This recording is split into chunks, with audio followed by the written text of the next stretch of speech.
This video will help you sleep and relax. But before we begin, I would like to know which city you're from and what time you're watching this. Now, subscribe to the channel, relax, and let's begin. I'm writing this because I need to tell someone, anyone, what happened to me last month. I've been working at Lakeview Bar and Grill in Belmont, New Hampshire for a little over 2 years now. It's nothing fancy, just your typical lakeside joint that gets packed during tourist season and has its loyal locals during the off months. I started as a bartender and worked my way up to shift manager about 8 months ago. It's not glamorous, but I like the people I work with, and the money's decent enough. Or at least, I thought I liked the people I work with. Now I'm not even sure who they are anymore. It happened on a Tuesday in April. Nothing special about the day. It was chilly but sunny. Typical New England spring weather, where you need a jacket in the morning, but you're sweating by noon. I got to work around 2 p.m. for the afternoon shift. We had the usual pre-dinner lull, just a few regulars at the bar watching whatever game was on. I walked in through the back door like I always do, punched in my code at the time clock, and headed to the employee locker room to drop off my jacket. That's when James walked in, at least the guy who I've known as James for the past year and a half. He's our line cook, early 30s, big dude with a beard and tattoos up his arms. We always shoot the shit about football. "Hey, Mark," I said, slapping him on the shoulder as I passed. He looked at me weird. It's James, man." I laughed. "Yeah, okay, buddy." I thought he was messing with me. Mark and James always played pranks on each other and the rest of the staff. I figured this was just another one of those things. But he didn't laugh back. He just stared at me like I was the one being weird. "You feeling all right, Ethan?" he asked. Before I could answer, the door swung open again, and in walked Mark, or at least the person I've always known as James. Same height, same dark hair buzzed on the sides, same cocky smile. But he responded when Sarah, our hostess, called out, "Mark, can you fix the register when you get a chance? It's acting up again." I felt like I was in some kind of weird dream. I stood there watching as James, who Mark was claiming to be, and Mark, who everyone was calling James, interacted normally with each other, like nothing was wrong. They had the exact same rapport they always had, except they had each other's names. At first, I thought they were pulling an elaborate prank. These guys were always messing with each other, with me, with everyone. So I played along, waiting for the moment when they'd break character and laugh at me for falling for it. But that moment never came. I went through the motions of starting my shift, checking inventory, looking over reservations, touching base with the servers. I kept waiting for someone to crack, for someone to wink at me, or give me some signal that this was all a joke. Nothing. Then Sarah came up to me while I was checking the liquor inventory. Sarah's been here longer than I have. She's a single mom, about 40, with dyed blonde hair and those acrylic nails that click on everything. She's been the morning hostess since before I started. "Ethan, did you order more Tito's? We're running low," she said. Except this wasn't Sarah. This was Katie, our weekend bartender, a college student who works here part-time. I'd hired her myself about 6 months ago. I'd seen her driver's license, her social security card. I'd entered her information into our system. Her name was Katie. I stared at her for what must have been too long because she frowned and waved her hand in front of my face. "Hello? Earth to Ethan?" "Sorry, yeah," I mumbled. "I'll put in an order today." My heart was pounding so hard I could feel it in my ears. I excused myself and went to the bathroom, locked the door, and splashed cold water on my face. I looked in the mirror, half expecting to see someone else's reflection, but it was just me. Same brown hair, same tired eyes, same stubble I should have shaved that morning. I took out my phone and opened Facebook. My hands were shaking so bad I could barely type. I pulled up our workplace group chat where we post schedule changes and updates, and there they all were. Mark's profile with James's face, James's profile with Mark's face, Sarah's profile with Katie's photo, Katie's profile with Sarah's photo. I scrolled through weeks of messages, posts, photos from work parties and group outings. Everything looked normal except for the names. They were all wrong, swapped. I went back out trying to act normal, but I felt like I was walking through some kind of nightmare. I kept making mistakes, calling people by the wrong names, the ones I remembered, going to the wrong station to check on orders, mixing up tasks. Everyone noticed. I could see them exchanging looks, whispering when they thought I wasn't watching. Around 5 p.m., Lisa, our general manager, pulled me aside. Except it wasn't Lisa. It was Jen, our other manager. I'd worked alongside her for almost 2 years. We'd closed together more nights than I could count. We'd covered for each other when one of us needed time off. I knew her. "Ethan, what's going on with you today?" she asked, concern obvious in her voice. "You seem really off." I almost told her. I almost blurted out everything, that she wasn't Lisa, she was Jen, that everyone's names were wrong, that I felt like I was losing my mind. But something stopped me, some small rational part of my brain that was screaming at me not to sound crazy. "I just didn't sleep well last night," I said. "Bad headache." She nodded, not looking entirely convinced. "Maybe you should go home early. We're not busy, and Tom can cover the bar." Tom, she meant Alex, our other bartender, a guy I'd had beers with just last weekend. We'd watched the Celtics game at his apartment. His name was Alex. I nodded, not trusting myself to speak. I gathered my things and left without saying goodbye to anyone. The whole drive home, I kept repeating everyone's names to myself, their real names, the ones I remembered. Mark is Mark, James is James, Katie is Katie, Sarah is Sarah, Jen is Jen, Alex is Alex. Like if I said it enough times, reality would snap back into place. When I got home, I went straight to my laptop. I pulled up our employee directory. I had access as a manager. There they all were, with the wrong names attached to the right faces. I checked their hire dates, their emergency contacts, their addresses. All the information was the same as I remembered, except for the names. I found the onboarding paperwork I'd personally processed for Katie 6 months ago, except now it said Sarah Thompson, not Katie Mercer. The signature looked like Katie's handwriting, but the name printed was Sarah's. I pulled out the staff contact list I keep in my wallet, an old-school paper list we all carry in case the system goes down. I'd written it myself just a couple weeks ago. The names on it matched what everyone was calling each other now, not what I remembered writing. I checked my text messages next. Conversations with Mark showed James's profile picture. Messages with Katie showed Sarah's name at the top. Years of conversations, inside jokes, shift swaps, all there, but with the wrong names. I went through old photos on my phone, group shots from Christmas parties, summer barbecues, nights out after closing. Everyone was there, looking exactly as I remembered them looking, but the tags and captions all showed the wrong names. My head was pounding by this point. I took some Advil and lay down on my couch, staring at the ceiling. I tried to think logically about what could be happening. Was I having some kind of breakdown?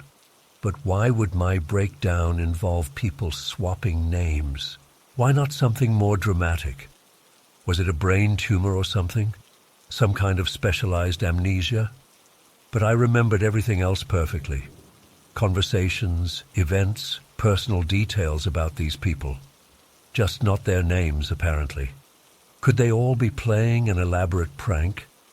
But that would involve changing documentation, altering social media profiles, getting everyone at work in on it. For what? To mess with me?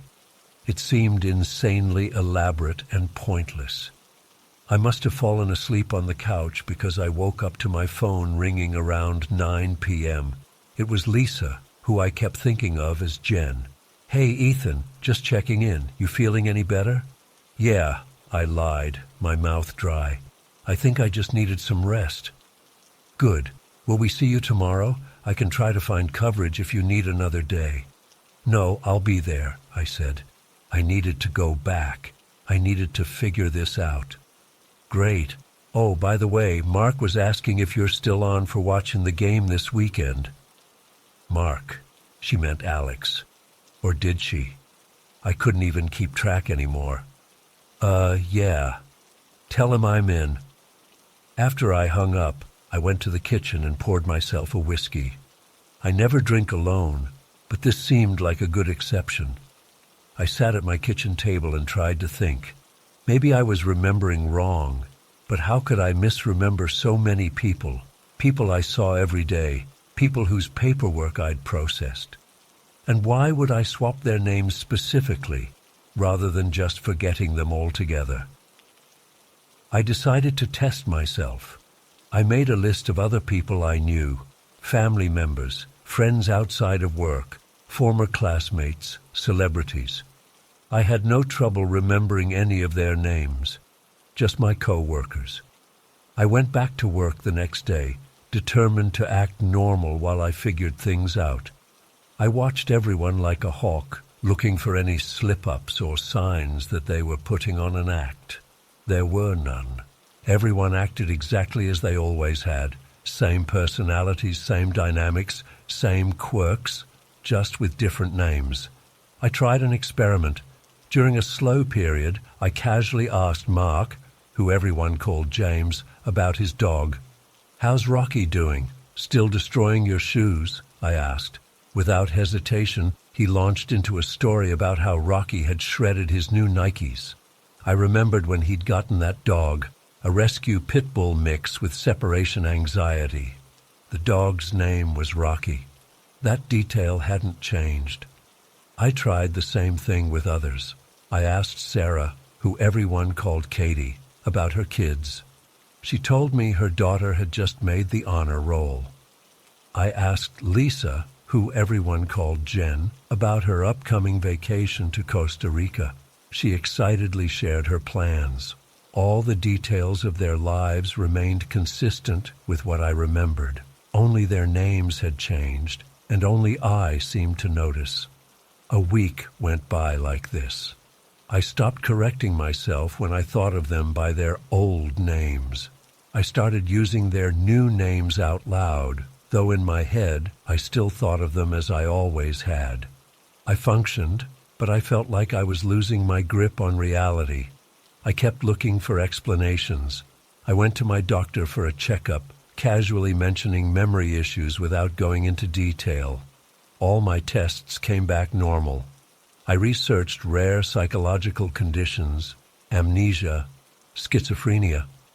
Nothing fit what I was experiencing. I even tried to find records of the old versions of my co-workers, newspaper mentions, old social media accounts, anything. It was like they had never existed the way I remembered them. 3 weeks have passed now. Nothing has changed back. I've adapted, sort of. I answer to my name. I call others by the names everyone else uses for them. I function, but I don't feel right. I keep wondering, if their names changed, what else might change? Will I wake up one day and find that the sky is green or that fish can fly? Will I be the only one who remembers how things used to be? Sometimes I think about quitting, moving away, starting fresh somewhere else. But I'm afraid of what I might find. If this happened at Lakeview, who's to say it won't happen wherever I go next? Last night, I had a dream that I woke up and my own name had changed. Everyone called me Daniel, and all my ID, my mail, my birth certificate said Daniel Walsh instead of Ethan Walsh. I woke up in a cold sweat, checking my driver's license in the dark to make sure I was still me. I don't know what happened that day at work. I don't know if something changed in the world or just in my head. All I know is that I'm the only one who remembers things the way they were before, and I'm terrified that one day I'll forget too, and whatever reality I used to know will be gone forever. So I'm writing this down as a record, a testament to what I remember. If anyone else has experienced something like this, please reach out. I need to know I'm not alone. I need to know I'm not crazy. Because if I'm not crazy, then reality itself is coming undone, and I don't know which is worse.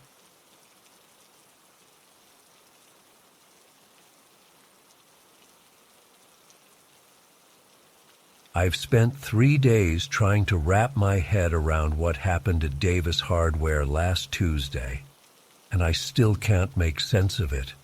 I'm not the type who believes in conspiracy theories or supernatural stuff, but this experience has me seriously questioning everything.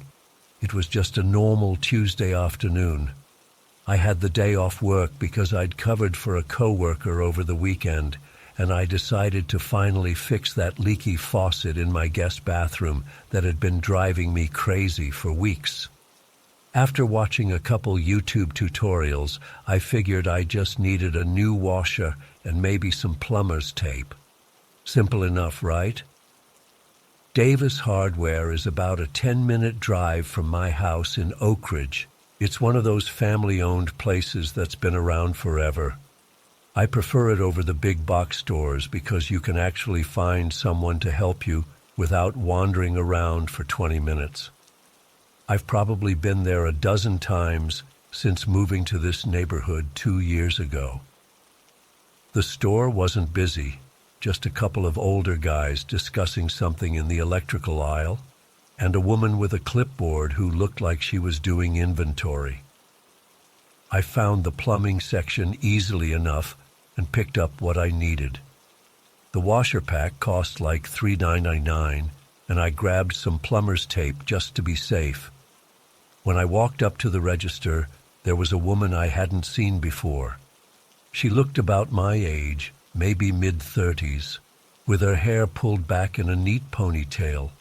Nothing remarkable about her, just a normal person in a red vest with the store logo. She was typing something on the computer when I approached. Without looking up, she said, "I'll be right with you, Jane." I didn't think much of it at first. I set down my items and reached for my wallet, assuming I must be wearing my work lanyard with my name tag. I work as an administrator at the medical center, and I'm always forgetting to take off my badge when I leave.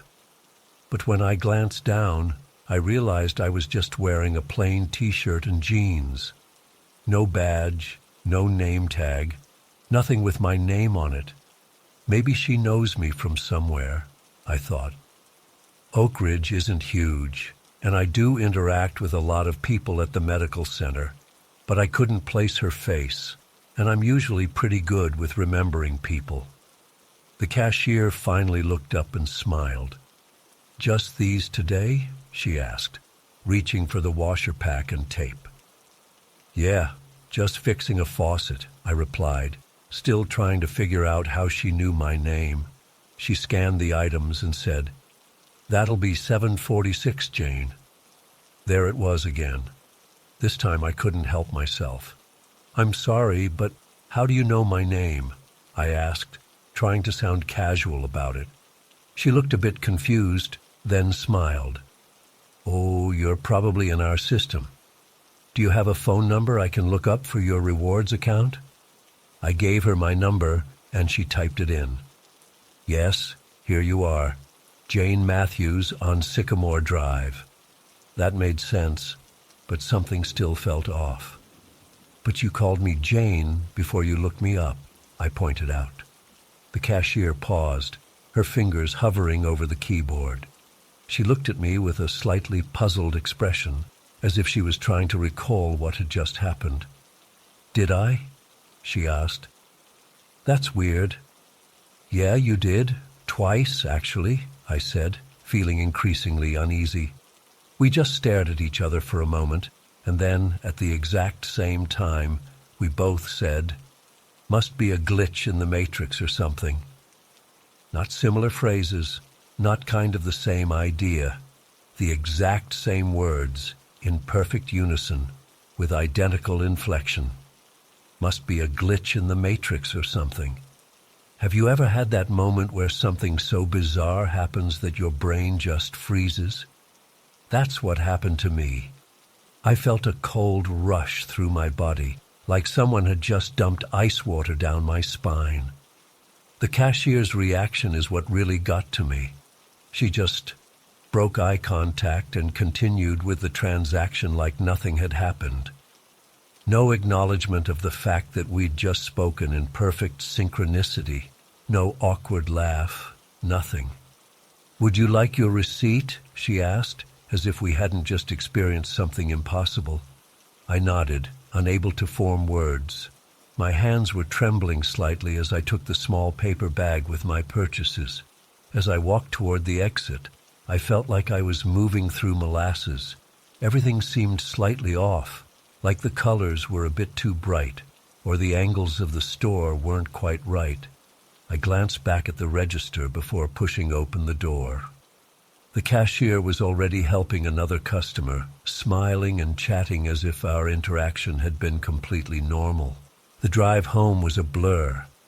I kept replaying the incident in my mind, trying to find some reasonable explanation.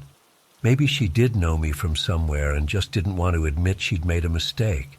Maybe I had met her before and forgotten. But that didn't explain how we'd said the exact same phrase at the exact same time. When I got home, I sat in my car for a while, still trying to process what had happened. I eventually went inside and put the hardware store bag on my kitchen counter, but I couldn't bring myself to fix the faucet. I just kept hearing those words over and over in my head. Must be a glitch in the matrix or something. I tried to distract myself by making lunch, but I couldn't focus. I kept dropping things and forgetting what I was doing mid-task. After making a mess of my sandwich, I gave up and just ordered delivery. While waiting for my food, I decided to do some research. I Googled coincidence, same words, same time, and similar phrases. But most results were about twin telepathy or couples who finish each other's sentences after being together for decades. Nothing about complete strangers speaking in unison. I even looked up Davis Hardware online to see if I could find information about their employees, hoping to identify the cashier. Their website was pretty basic, just hours and location info, no staff page. I thought about calling the store but couldn't figure out what I'd even say. "Hey, I was in earlier and one of your cashiers knew my name telepathically. And then we experienced some kind of quantum synchronicity event. Who was working register 2 today?" "Yeah, right. My food arrived, but I barely tasted it." I kept thinking about other possible explanations. Could it have been some kind of advanced facial recognition technology in their point-of-sale system? But why wouldn't the cashier just say that? And it still wouldn't explain the synchronized phrase. As the afternoon wore on, I became increasingly convinced that I needed to go back to the store. I needed to see that cashier again, to confirm that what happened was real. But something stopped me, a feeling in the pit of my stomach that said I wouldn't find her there, or worse, that I would and something even stranger would happen. Around 6 p.m. I called my sister Kelly. We're close, and she's always been my sounding board for weird stuff. I tried to explain what had happened, but even as I was saying it out loud, I realized how crazy it sounded. "Wait," Kelly said when I finished. "You're freaked out because a cashier knew your name and then you both said the same thing at the same time? That's it?" When she put it like that, it did sound ridiculous. But she wasn't there. She didn't feel how unnatural it was, how precise the timing had been, how the cashier had acted afterward like nothing unusual had happened. "You're probably in their system from previous purchases," Kelly continued. "And saying the same phrase isn't that weird. It's a common expression.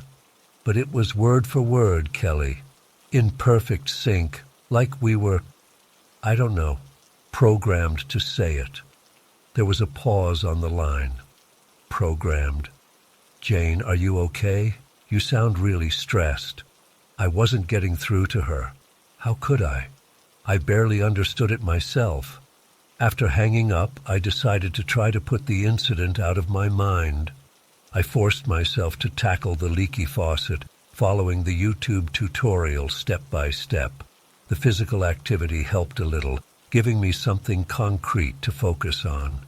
But as evening turned to night, I couldn't shake the feeling that something fundamental had shifted in my understanding of reality. It sounds dramatic, I know, but have you ever had a moment where something so inexplicable happens that it makes you question everything you thought you knew about how the world works? I couldn't sleep that night. Every time I closed my eyes, I saw the cashier's face, that blank, untroubled expression after our synchronicity. I kept thinking about her lack of reaction. If we had both spontaneously said the same phrase and it was just a coincidence, wouldn't she have been surprised too? Wouldn't she have laughed or commented on it? But she just continued as if nothing had happened. Wednesday morning, I called in sick to work. I just couldn't face people yet. I spent most of the day researching all kinds of weird theories online. Quantum entanglement, simulation theory, glitches in reality. I went down some serious rabbit holes, reading accounts from other people who claim to have experienced reality glitches. Some stories resonated with me, people describing moments where the normal rules seemed to suspend briefly, where impossible coincidences occurred or objects disappeared and reappeared. Most were probably fabricated or exaggerated, but there were enough similarities to what I'd experienced that I couldn't dismiss them entirely. By Thursday, I was a little more functional, but still obsessing over what had happened. I decided to go back to Davis Hardware. I needed to see if that cashier was still there, if she would recognize me, if she would give any indication that our interaction had been unusual. I drove to the store around the same time as my previous visit, my heart pounding in my chest. The same number of cars were in the parking lot. The same sale sign was in the window.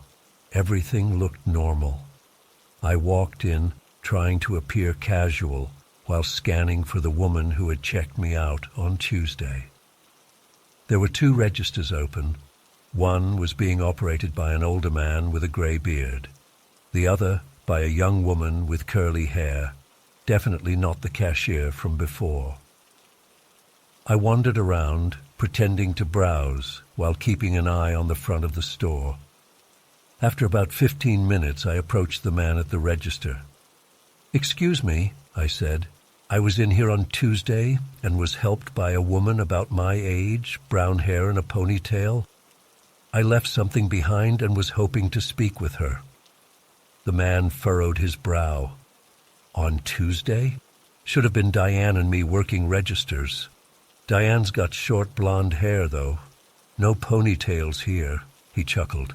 "Maybe it was Melissa. She sometimes covers lunches. Brunette, but she usually wears her hair down." "Could I speak with her?" I asked. "Melissa, she's not in today. Just me and Sarah up front," he said, gesturing to the curly-haired woman at the other register.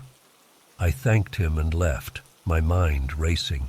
Had I somehow gone to a different hardware store on Tuesday? But no, I clearly remembered the Davis Hardware sign, the familiar layout. There was no other hardware store in Oak Ridge anyway. When I got home, I checked my receipt from Tuesday, which I'd stuffed in the bag with the washer and tape. It definitely said Davis Hardware at the top. The date and time were correct, but where it should have listed the cashier's name or ID number, there was just a blank space. It's been almost a week now, and I still don't have any answers. I haven't gone back to Davis Hardware. I'm not sure I want to. The faucet is fixed, at least. I find myself watching people more carefully now, looking for signs that something isn't quite right.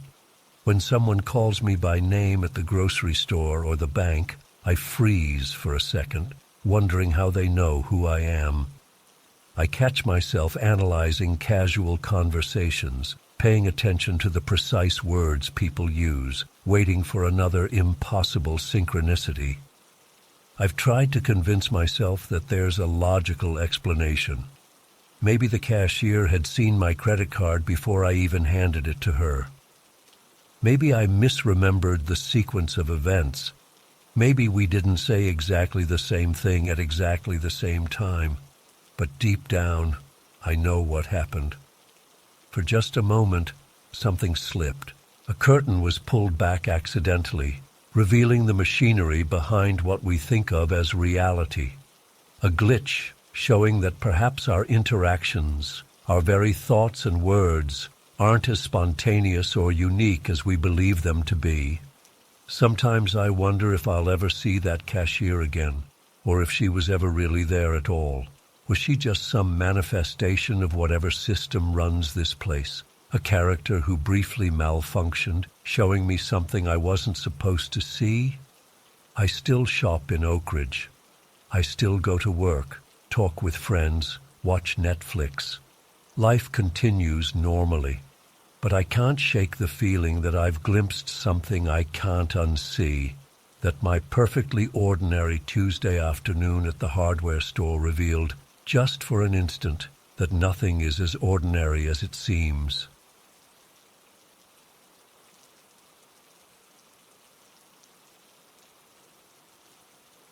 I've been trying to make sense of what happened that afternoon at Eliza's house for years now. Even typing this makes my hand shake a little. I've gone over it 1,000 times in my head, looked at maps, driven the route again, and still can't figure out what the hell happened. I wasn't drunk, high, or anything like that. I was completely sober, and so was my mom. I've debated sharing this for a long time, because it sounds so crazy, but I need to get it off my chest. I'm Sarah. I'm 32 now, but this happened when I was 19. I have cerebral palsy, which affects my right side. I can walk short distances with a cane, but I don't drive. Back then, my mom would take me everywhere I needed to go. Eliza had been my best friend since 5th grade. She lived across town in this little neighborhood called Oak Ridge Estates, just a small cul-de-sac with maybe 12 houses total. I'd been to her house hundreds of times over the years. The route was stupidly simple, down Main Street, right on Oak Ridge Drive, then right into the cul-de-sac. Her house was the third one on the left, a 2-story yellow house with white trim and these ugly concrete deer her mom loved in the front yard. Nothing fancy, but I could find it blindfolded. That Wednesday in June started like any other day. Mom picked me up from my community college class around 3:30. Eliza and I had planned to hang out, watch movies, and she was going to help me study for my psychology final. It was hot as hell that day, and the AC in my mom's old Camry was barely keeping up. We rolled the windows down as we turned onto Oak Ridge Drive. I remember my mom complaining about gas prices as we made the right turn into Eliza's cul-de-sac. I wasn't really listening. I was texting Eliza that we were almost there, but then my mom slowed down and said, "Where's Eliza's house?" I looked up from my phone, confused. We were in the cul-de-sac, but something felt off. I scanned the houses. There was the blue house on the corner, the brick one next to it, but where Eliza's yellow house should have been, there was nothing. Not like an empty lot, but a completely different house. Some modern-looking gray thing I'd never seen before. "Did they paint?" my mom asked, slowing down even more. "No way," I said. "Eliza would have told me." I double-checked the street sign to make sure we were on the right road. Yep, Oak Ridge Court. Mom did a slow loop around the cul-de-sac. We checked the mailboxes looking for the Henderson name, but nothing. I was getting that weird feeling in my stomach, like when you're in an elevator that drops too fast. "Let's try again," Mom said. "We must have turned on the wrong street." So we went back to Oak Ridge Drive, checked the street sign again, and turned back into the cul-de-sac. Same result. No yellow house, no concrete deer, nothing familiar at all. I called Eliza. "Hey, we're in your neighborhood but can't find your house," I said, trying to sound normal and not freaked out. "What? Are you serious?" She laughed. "Did you turn on Oak Ridge Court?" "Yeah, we're here now. We're literally driving in circles." My voice was shaking a little. "That's weird. I'm looking out my window right now and don't see your car. Can you come outside? Stand in your driveway so we can see you." "Sure, give me a sec." We waited, still slowly circling the cul-de-sac. My mom was starting to get frustrated. "Sarah, are you sure this is the right neighborhood? Maybe they moved and you forgot?" "Mom, I was literally here last week. People don't move without telling their best friend." I was getting annoyed, but also increasingly unsettled. Eliza called back. "I'm standing in my driveway right now, waving my arms. You guys aren't here." "We're in the cul-de-sac. I can see the blue house on the corner, the one with the basketball hoop." "Yeah, that's the Roberts house. I'm 2 houses down from them." "Sarah, this is weird. Are you messing with me?" "No, I swear we're here." I was starting to panic. My mom could hear Eliza through the phone and was shaking her head in confusion. We drove out of the cul-de-sac again, went back to the main road, and tried once more. This time, Mom drove super slowly, and I narrated to Eliza exactly what we were seeing. Turning onto Oak Ridge Drive now, passing the big oak tree, turning right into the cul-de-sac.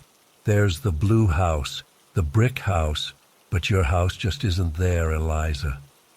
"This doesn't make any sense," Eliza said. She was starting to sound freaked out, too. "I'm literally standing in my front yard right now. My mom's car is in the driveway. The concrete deer my mom loves are here. Everything's normal." My mom was getting visibly upset. "Let's try one more time," she said, her knuckles white on the steering wheel. We exited the cul-de-sac again. By this point, I was full-on sweating, and not from the heat. The whole situation felt wrong in a way I can't really explain. Like reality itself was glitching. It wasn't just confusion, it was this deep-seated dread that kept building with each failed attempt. "Stay on the phone," I told Eliza. "We're going to try one more time." "I'm not going anywhere," she said. "This is freaking me out." As we approached the entrance to the cul-de-sac again, I closed my eyes for a second and took a deep breath. When I opened them, my mom was turning into the cul-de-sac and there was Eliza, standing in her yard, in front of her yellow house, with those stupid concrete deer, exactly where it had always been. My mom slammed on the brakes. "What the hell?" "I see you," Eliza yelled through the phone. "You just pulled in. Why are you stopping?" I couldn't speak for a second. The house was just there, like it had always been there, like we hadn't just spent the last 20 minutes unable to find it. Mom pulled into the driveway and I got out, my legs shaking so bad I almost fell. Eliza ran over to help me. "What was that about?" she asked, laughing nervously. "You guys drove right past my house like 3 times. I was waving like crazy. You weren't there," I managed to say. Your house wasn't here. It was completely gone." Eliza looked at me like I was crazy. "What are you talking about? I've been standing out here for the past 10 minutes. My mom got out of the car, her face pale. "The house wasn't there, Eliza. We drove around this cul-de-sac multiple times. Your house was gone. There was a gray house where yours should be."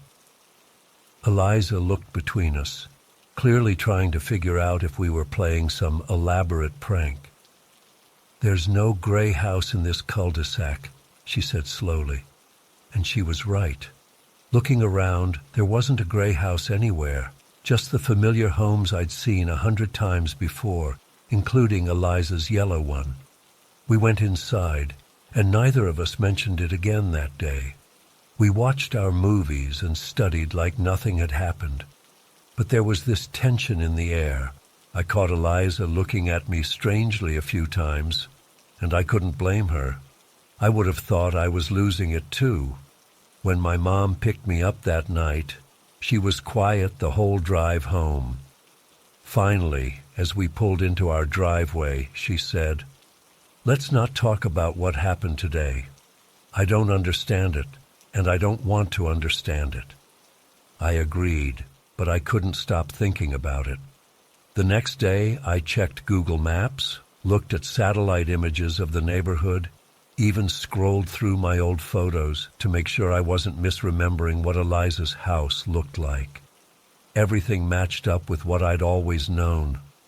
The house had always been there, exactly where it should be.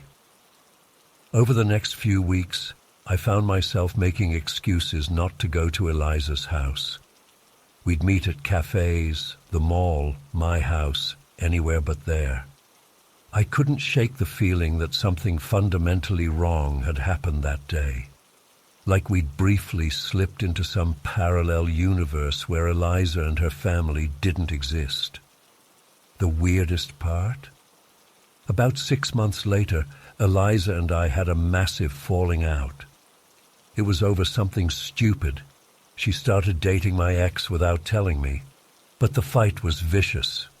We said horrible things to each other, the kind of things you can't take back. We haven't spoken since, beyond occasionally seeing each other's posts on social media. Every time I see her profile picture or a photo of her house in the background of some family gathering she's posted, I get this cold feeling in my stomach. It's like whatever happened that day was some kind of warning, a glimpse into a reality where she wasn't in my life. Or maybe it was showing me that our friendship wasn't as solid as I thought, that it could just disappear without a trace. I've tried to rationalize it a million different ways. Maybe we turned onto the wrong street multiple times, but the street sign was correct. Maybe I was having some kind of episode, but my mom saw it too. Maybe it was some elaborate prank, but why? And how? Nothing makes sense. I've had other friends tell me about weird experiences they've had, seeing things that shouldn't be there, time seeming to skip, strange coincidences, but nothing quite like this. Nothing where reality itself seemed to bend and then snap back into place like nothing happened. The thing that really gets me, that keeps me up some nights, is wondering, what if we had given up? What if, after that third or fourth attempt, my mom had said, "Forget it, we're going home"? Would Eliza's house have ever reappeared? Would she and her family have been erased from this reality permanently? Or would they have continued to exist in their own bubble, wondering why I never showed up that day? I don't have the answers. All I know is that for about 20 minutes on a hot June afternoon, my best friend's house completely vanished, only to reappear exactly where it should have been all along. And a few months later, the friendship vanished too. Sometimes I drive through that neighborhood just to make sure the house is still there. It always is.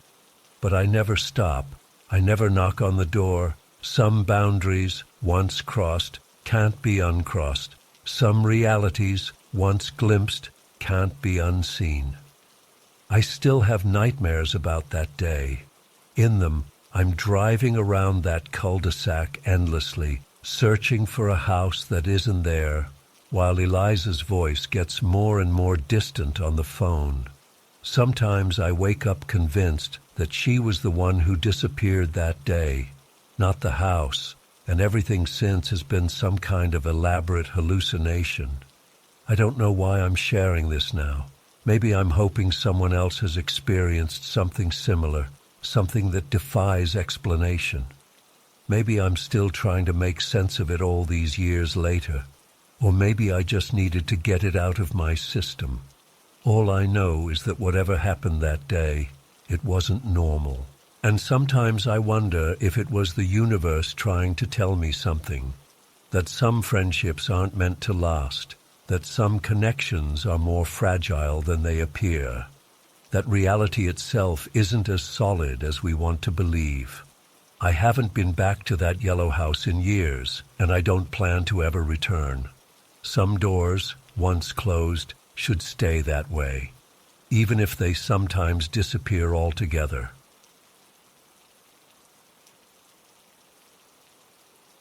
I still get goosebumps thinking about what happened 3 weeks ago. I've been driving the same route to work for almost 4 years now, and I know every turn, pothole, and landmark along the way. But that Tuesday morning in September changed everything I thought I knew about reality. I live in Westfield, Connecticut, a quiet town where not much happens. That morning started like any other. I woke up at 6:15, showered, had my usual black coffee and bagel, and was out the door by 7:05. The weather was clear, slightly chilly with that early fall crispness in the air. I remember checking my phone before pulling out of my driveway, 7:08 a.m. My commute takes me through some beautiful countryside. About 15 minutes into my drive, I turned onto Ridgefield Road, a winding country road that cuts through farmland and wooded areas. Traffic was light, as usual. I was listening to my favorite morning radio show, not really paying much attention to anything except the road ahead. That's when I noticed the brown Peugeot partner in front of me. It wasn't a car you see often around here. Most people drive American or Japanese models. This was definitely a European van, boxy and practical looking with that distinct Peugeot grille. I didn't think much of it at first, just another car heading the same way I was. I kept a reasonable distance behind it, maybe 300 feet or so. We were both moving at a decent clip, around 45-50 mph. The Peugeot driver wasn't speeding, just maintaining a steady pace, and I was content to follow at the same speed. After a couple of miles on Ridgefield Road, we approached what locals call Cooper's Hill. It's not much of a hill, really, just a gentle rise in the road that leads to a T-junction at the bottom on the other side. The crest isn't steep, but it does briefly block your view of what's ahead. I've driven over it thousands of times. The Peugeot went over the crest, and I followed about 2 seconds later. I know it was 2 seconds because I was singing along with a song on the radio and had just finished a line when I crested the hill. What happened next has been replaying in my mind ever since. As I came over the top of the hill, the road ahead was completely empty. The Peugeot was gone. At first, I thought I was confused or maybe hadn't been paying enough attention. I slowed down, approaching the T-junction at the bottom of the hill. The junction offers 2 choices, left toward the highway or right toward downtown. Both roads stretch straight for at least a quarter mile before any turns, giving clear visibility in both directions. I stopped completely at the junction, my heart suddenly racing. I looked left, nothing. I looked right, nothing. No brown Peugeot. No vehicle of any kind, actually. The roads were completely empty. This made absolutely no sense. The Peugeot had been right in front of me just seconds ago. It physically couldn't have covered that distance in 2 seconds. It would have needed to be going at least 150 mph, to disappear from view in either direction. I felt a cold sweat break out across my forehead. I pulled over to the side of the road, put on my hazards, and got out of the car. I stood there scanning both directions, completely baffled. The morning was quiet. No sounds of acceleration, no dust clouds, nothing to indicate where the vehicle had gone. Near the junction, there are only two houses, the Muller place on the left and an old farmhouse on the right. Both have driveways clearly visible from the road. I could see both properties perfectly. The Muller's black SUV was parked out front, and the farmhouse driveway was empty. No brown Peugeot at either place. My mind started racing through possibilities. Maybe the car had driven straight through the T-junction. Beyond the intersection is Derby Field, an open area with short grass that used to be farmland. I walked to the edge of the road and looked out across the field. Nothing there, no tire tracks cutting through the grass, no disturbed earth, no sign that any vehicle had gone that way. Besides, I would have seen it driving across the open field. I'm not someone who panics easily, but I felt my breath getting shallow and my hands trembling. I took out my phone and checked the time, 7:32 a.m., only 24 minutes into my commute. Everything felt strange and dreamlike, but I was definitely awake. I got back into my car and just sat there for a few minutes. Then I decided to drive a quarter mile in each direction to see if maybe the Peugeot had somehow pulled off somewhere I couldn't see from the junction. Nothing to the left, nothing to the right. I even knocked on the Muller's door, wondering if maybe they'd seen something. Mrs. Muller answered, still in her bathrobe, looking concerned at seeing me there so early. I asked if she'd seen a brown Peugeot partner drive by or pull in somewhere nearby. She looked at me like I was crazy and said she hadn't seen any cars pass by since her husband left for work at 6:30. By this point, I was late for work, but I couldn't let it go. I drove back to the junction and pulled over again. I got out and walked around, looking for any place at all, where a vehicle could have turned off or hidden. There was nothing. No side roads, no hidden driveways, no gaps in the tree line large enough for a vehicle to pass through. Just the main roads stretching out visibly for hundreds of yards in both directions, the two houses with their open driveways, and Derby Field. That Peugeot partner had simply vanished into thin air. I was trembling when I finally got back in my car and continued to work. I was almost 40 minutes late, which isn't like me at all. My boss noticed something was off, but I just mumbled something about car trouble. How could I explain what had actually happened?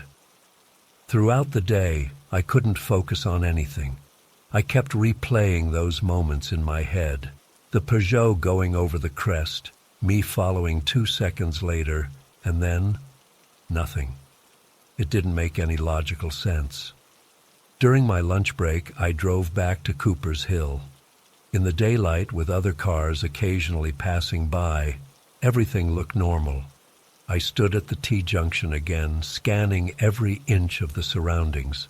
Still nothing that could explain where that vehicle had gone. I even used Google Maps when I got back to the office, looking at satellite views of the area to see if there was some road or path I'd somehow missed in all my years of driving there. Nothing, just the exact layout I knew existed. That night, I barely slept. I kept thinking about what I'd seen, or rather, what I hadn't seen. Had I imagined the whole thing? Was the Peugeot ever really there? But I remembered it so clearly. The brown color, the specific model, the steady pace it was keeping ahead of me. The next morning, I took the same route, half hoping, half dreading that I'd see the same vehicle. I approached Cooper's Hill with my knuckles white on the steering wheel, but there was no Peugeot, just the normal road I'd driven 1,000 times before. After a few days, I started researching online. I looked up stories about vanishing vehicles and highway disappearances. Most of what I found was obviously fiction or clearly explainable events, but a few accounts resonated with what I'd experienced.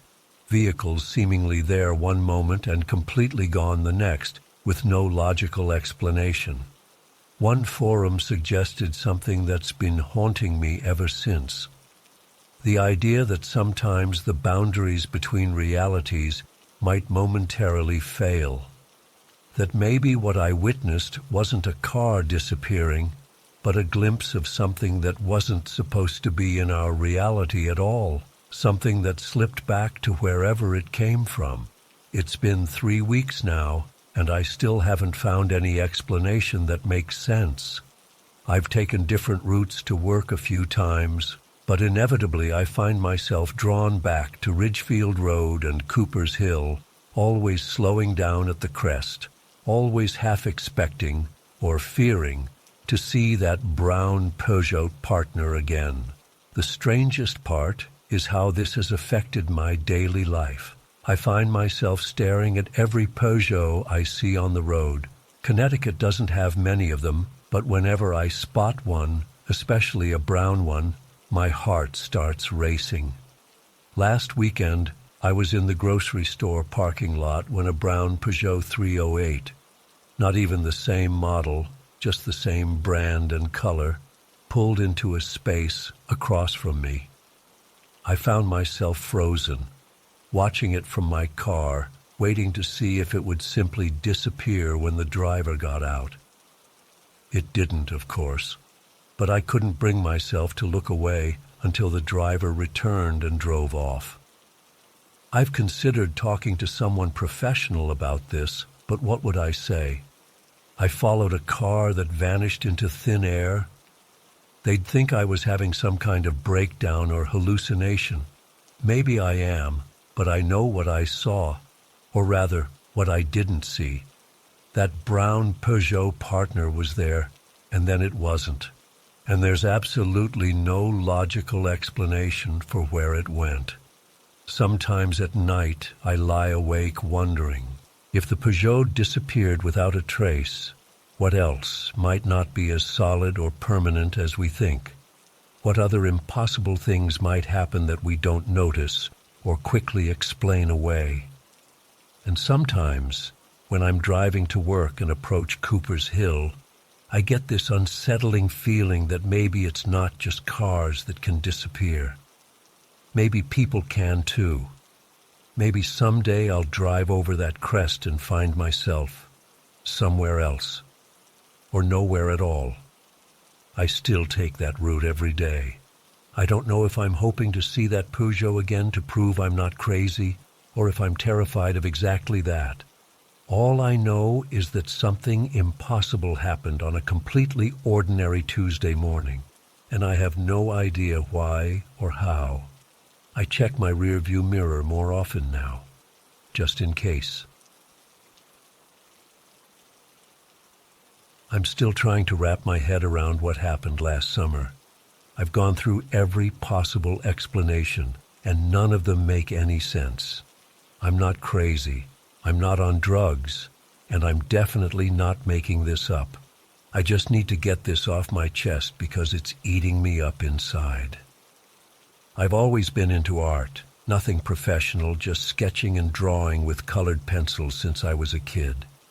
By the time I hit 19, I had filled dozens of notebooks with my drawings.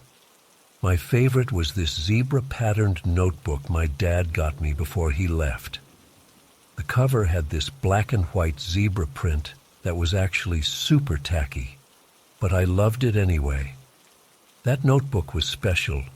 I'd had it for about 3 years and filled it with my best work. Mostly cartoon characters I made up, weird abstract stuff, and some portraits of my friends. But there was this one drawing I was particularly proud of. A cartoon dog I'd created with these unnervingly human teeth and bright blue eyes. I know it sounds creepy, but that was kind of the point. I was going through this phase where I liked making cute things unsettling. The dog had this smile that stretched way too wide, with perfectly straight human teeth. I spent hours getting the shading right on those blue eyes, making them almost glow off the page. My mom had always been supportive of my art, but she's also a neat freak who can't stand clutter. Our house in Oak Ridge is one of those cookie-cutter suburban places where everything has to look perfect for the neighbors. We have this old burn barrel in the backyard that she uses for yard waste and papers we don't want in the recycling. That day in July started like any other summer day. I woke up late, around noon, and went to the kitchen to grab some cereal. Mom was in one of her cleaning frenzies, moving through the house like a tornado, collecting anything that looked out of place. I didn't think much of it and went back to my room to watch some YouTube videos. A couple hours later, I heard her in the backyard. I glanced out my window and felt my stomach drop. She was at the burn barrel, and I could see the distinct zebra pattern of my notebook in her hands. I practically flew down the stairs and out the back door. "Mom, stop!" I yelled, running across the yard. She looked up, surprised, but it was too late. She had already tossed it in, and the flames were already licking at the edges. "What's wrong?" she asked, genuinely confused. "That's my zebra notebook. All my best drawings are in there." I was panicking, watching as the corners of the notebook started to blacken and curl. "Oh, honey, I'm so sorry." It was on the coffee table with a bunch of old magazines. I thought it was just an old school notebook. I reached for the barrel, thinking maybe I could grab it out, but the heat pushed me back. All I could do was watch helplessly as the pages caught fire one by one. For a brief, horrible moment, I saw my dog drawing through the flames, those blue eyes staring back at me before the page turned to ash. I felt sick. The whole thing burned up in minutes. When it was done, there was nothing left but ashes and that awful smell of burnt paper. Mom apologized over and over, but I was too upset to talk to her. I just went back to my room and stayed there for the rest of the day, feeling like I'd lost a piece of myself. I'm not gonna lie, I moped about it for weeks. Eventually, though, I started drawing again in a new notebook. It wasn't the same, but I tried to recreate some of my old sketches from memory. The dog with the human teeth never looked quite right, though. I couldn't get those eyes the same. Life went on. School started back up. I got a part-time job at GameStop, and the notebook became just another painful memory. Until October 5th. I remember the date exactly because it was my mom's birthday, and I'd spent the morning helping my grandma bake a cake. When I got home that afternoon, I headed to my room to wrap Mom's present. My room was a mess, clothes on the floor, books everywhere, typical teenage disaster. I started picking stuff up, trying to at least make a path to my desk. That's when I saw it. Right there on the floor, partially hidden under a hoodie, was my zebra-patterned notebook. At first I thought I was seeing things. I blinked hard, expecting it to disappear or transform into something else. But it was still there. The exact same notebook with the tacky zebra print. Not a similar one. The one. I would recognize that specific pattern anywhere. There was even that coffee stain on the lower right corner of the cover from when my friend Jake knocked over my mug sophomore year. My hands were shaking so bad I could barely pick it up. It felt solid, real. The weight was exactly the same. The cover was intact. No burn marks, no damage at all. It was impossible. I had watched this notebook burn to ashes 3 months ago. I opened it, half expecting the pages to be blank. They weren't. Every single drawing was there. The cartoon characters, the abstracts, the portraits. All preserved exactly as I remembered them. I flipped through page after page, my heart racing. Then I came to the dog drawing. Those blue eyes stared back at me, and the human teeth seemed to gleam on the page. But something was off. I couldn't put my finger on it at first. The drawing was there, but it felt different somehow. I stared at it, trying to figure out what had changed. The position of the head seemed slightly tilted compared to how I remembered it. The blue of the eyes was a shade darker, more intense. And the smile seemed wider, if that was even possible. I slammed the notebook shut, completely freaked out. This couldn't be happening. I tried to rationalize it. Maybe Mom had only burned another notebook that day. Maybe this one had been under my bed the whole time. But deep down, I knew that wasn't true. I had watched this notebook burn. I had seen my dog drawing through the flames before it turned to ash. I went to find my mom, notebook clutched in my hand.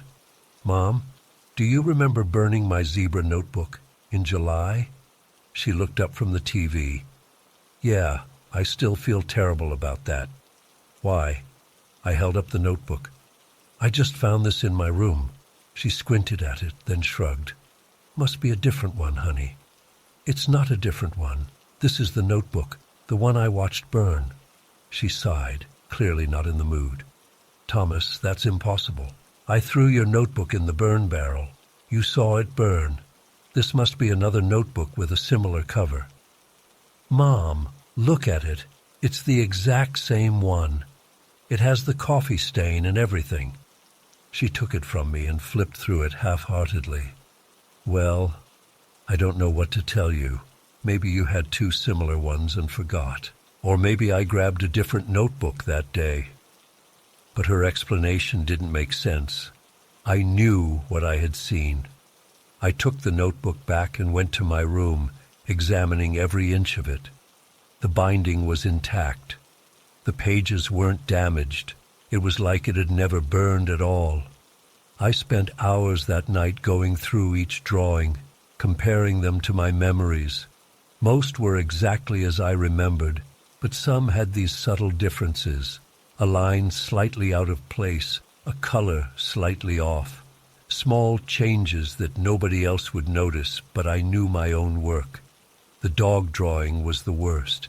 I could swear those blue eyes weren't the same as I'd originally drawn them. They had more detail, more depth, and when I moved around my room, they seemed to follow me. I know how that sounds, but I'm serious.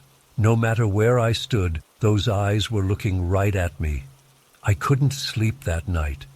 I kept the notebook on my desk, and I swear I could feel it there in the darkness, like it was watching me.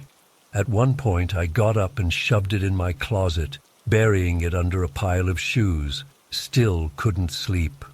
The next morning, I found the notebook on my desk again. I have no memory of taking it out of the closet. That's when I decided to do an experiment. I took a picture of the dog drawing with my phone. Then I locked the notebook in an old metal cash box I had and put the box in the back of my closet. I figured if anything changed, I'd have proof. I tried to go about my day normally, went to school, worked my shift at GameStop, hung out with friends, but I couldn't stop thinking about the notebook. When I got home that night, I immediately checked the box. The notebook was there, exactly where I'd left it. Relief washed over me until I opened it to the dog drawing. The dog's head was turned slightly more to the right than in my photo. The smile was definitely wider, and those eyes, they looked even more realistic, almost glassy. I freaked out. I took the notebook outside, grabbed my mom's lighter, and tried to burn it myself. The flame wouldn't catch. I held the lighter directly to the page with the dog, and the paper wouldn't even scorch. After 5 minutes of trying, the lighter fluid ran out, but the notebook was completely undamaged. That night, I put the notebook back in the box, locked it, and then wrapped the whole thing in duct tape. I shoved it deep under my bed and piled books on top of it. At exactly 3:17 a.m., I woke up to the sound of pages turning, soft, deliberate flips, like someone slowly browsing through a book. I lay frozen in my bed, listening. It was coming from under me. I didn't look. I couldn't. I pulled my blanket over my head like a little kid and stayed that way until morning light filtered through my window. When I finally got the courage to check, the box was still there, still wrapped in duct tape, still buried under books. I didn't open it. For weeks this continued. I'd lock the notebook away, and at night I'd hear those pages turning. Sometimes I'd wake up to find the box in a different position than where I'd left it, though the tape was always intact. Once I found the box in the middle of my room, though I'm certain I'd left it in the closet. I started sleeping at friends' houses whenever I could. I made up excuses, problems with my mom, noisy construction near our house, anything to avoid sleeping in my room. But I couldn't stay away forever. The worst night was when I came home late from a movie with friends. The house was dark. Mom had left a note saying she was staying at Grandma's because she wasn't feeling well. I was alone. I went straight to my room and froze in the doorway. The metal box was on my desk, open. The notebook was open to the dog drawing. And the drawing, God, the drawing had changed completely. The dog wasn't a cartoon anymore. It looked almost photorealistic. The teeth were detailed human teeth, yellowed slightly at the edges. And those eyes, they were my eyes. The exact shape and color of my own eyes, staring back at me from this dog's face. I slammed the notebook shut and threw it back in the box. I was breathing so hard I thought I might pass out. I wrapped the box in layer after layer of duct tape, then shoved it deep in my closet behind a broken guitar amp I never use. That was 2 days ago. I haven't opened the box since, but last night I heard it again, that soft sound of pages turning, and something else, something that sounded like scratching, like claws on metal. I leave for college in 2 months. I'm counting down the days. I plan to leave the box here, buried in the closet of my childhood bedroom. Part of me wants to just run away now, but another part is terrified of what might happen if I leave that notebook alone with my mom. What if the dog starts changing more? What if it somehow gets out of the drawing? I know how insane that sounds, but after everything that's happened, I don't know what's possible anymore.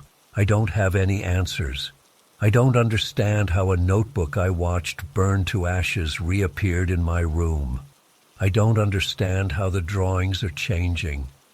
All I know is that I'm scared to sleep in my own room, and I'm afraid to open that box again. Sometimes, when the house is completely silent, I swear I can hear panting coming from my closet. And last night, I woke up to find my closet door cracked open, even though I know I closed it before bed. I don't know what to do. I don't know who to tell. No one would believe me. I barely believe it myself. But I know what I saw. I know what I heard. And I know that something is very wrong with that notebook. I'm still not entirely sure how to explain what happened to me 6 weeks ago. I've tried talking to a few friends about it, but they either think I'm losing it or making up stories for attention. I'm not. I wish I was. I need to get this all down somewhere, and I figured this community might at least listen without immediately dismissing me. I'm a graduate student at Elmwood University, studying musicology. To pay my way through school, I work as a piano tuner, which means I've developed pretty sensitive hearing over the years. That detail becomes important later. It started on a Tuesday evening in late October. Midterms were approaching, and I had a paper due on the historical evolution of counterpoint techniques that was kicking my ass. My apartment had been too distracting. thin walls and noisy neighbors, so I decided to head to the university's main academic library around 7:30 p.m. The Elmwood University Library is this massive 5-story building from the 1960s. Not particularly pretty from the outside, typical brutal concrete architecture, but inside it's actually quite nice with these large open reading rooms, private study carrels, and these huge windows that during the day fill the place with natural light. That night, it was packed. Tuesday evenings at the library are always busy, but with midterms looming, it was especially crowded. I remember walking in and feeling the collective anxiety hanging in the air, the sound of fingers tapping on keyboards, pages turning, the occasional cough or whisper. I circled around for nearly 15 minutes before finally spotting someone packing up their stuff at a small desk near the eastern windows. I practically sprinted over there, trying not to look too desperate, and claim the spot before anyone else could. I remember checking my watch. It was 7:52 p.m. The desk was perfect. A power outlet nearby, decent lighting, and a bit of privacy from the main traffic areas. I set up my laptop, arranged my books and notes, and was just about to get started when I realized I needed to use the bathroom. I'd had a large coffee on my walk over, and I knew I wouldn't be able to focus until I took care of it. I remember debating whether to pack everything up or leave it there. The library was so full that I knew someone would snatch my spot immediately if I took my stuff with me. Since I'd only be gone for a minute or two, I decided to leave my laptop and books to hold my place. I locked my computer screen, pushed in my chair, and headed toward the restrooms near the central elevators. The men's room was empty, which was a small miracle given how busy the library was. I used the urinal, washed my hands, and was out of there in under 2 minutes, 90 seconds at most. I distinctly remember checking the time on my watch as I was drying my hands, 8:04 p.m. The library closed at midnight, so I had plenty of time. When I opened the bathroom door to step back into the library, something was immediately wrong. The lights were different, dimmer. The ambient noise that had filled the building, typing, rustling pages, whispered conversations, was gone. Complete silence. At first, I thought maybe I'd zoned out in the bathroom longer than I realized. Maybe I'd somehow lost track of time, but my watch still read 8:06 p.m.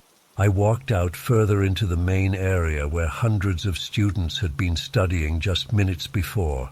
It was completely empty. Not just my section, the entire visible floor. All the desks were vacant. Backpacks, laptops, books, all gone. The main lights were off, with only the security lighting providing dim illumination. "Hello?" I called out, my voice sounding unnaturally loud in the silence. No response. I walked quickly back to where my desk had been. My laptop was gone. My books were gone. The desk looked like no one had been using it at all. My heart started pounding. Had I somehow missed the closing announcement? No, that was impossible. The library closed at midnight, not 8 p.m. And even if there had been some emergency evacuation, I would have heard it. With my training as a piano tuner, I'm hypersensitive to sounds. I can hear the subtle differences in string tension that most people miss completely. There's no way an announcement loud enough to clear an entire building would have gone unnoticed by me in that bathroom. Plus, where were the librarians, the security guards? They always do a walkthrough before locking up. I pulled out my phone to call someone. No signal, not even one bar. This was weird because the library usually had decent reception, at least enough to make a call. I checked the time again, still 8:06 p.m. I moved toward the central area of the floor where the circulation desk was located. It was dark and unmanned. The computer screens were off. The place had the feeling of having been closed for hours, not minutes. Then it hit me. I was locked in. I ran to the main entrance and pushed against the doors. Locked. I tried another set of doors that led to a connecting building. Also locked. Panic started to set in. I'm not usually claustrophobic, but the idea of being trapped in this massive building overnight was unsettling. I called out again, louder this time. "Hello? Is anyone here? I'm still in the library." The silence that answered me felt thick, almost physical. I decided to look for a security guard or custodian. Someone had to be in the building. I took the stairs up to the second floor. Empty. Third floor. Empty. I checked all 5 floors. Not a single person anywhere. The quiet was the most unnerving part. Libraries are never truly silent when they're open.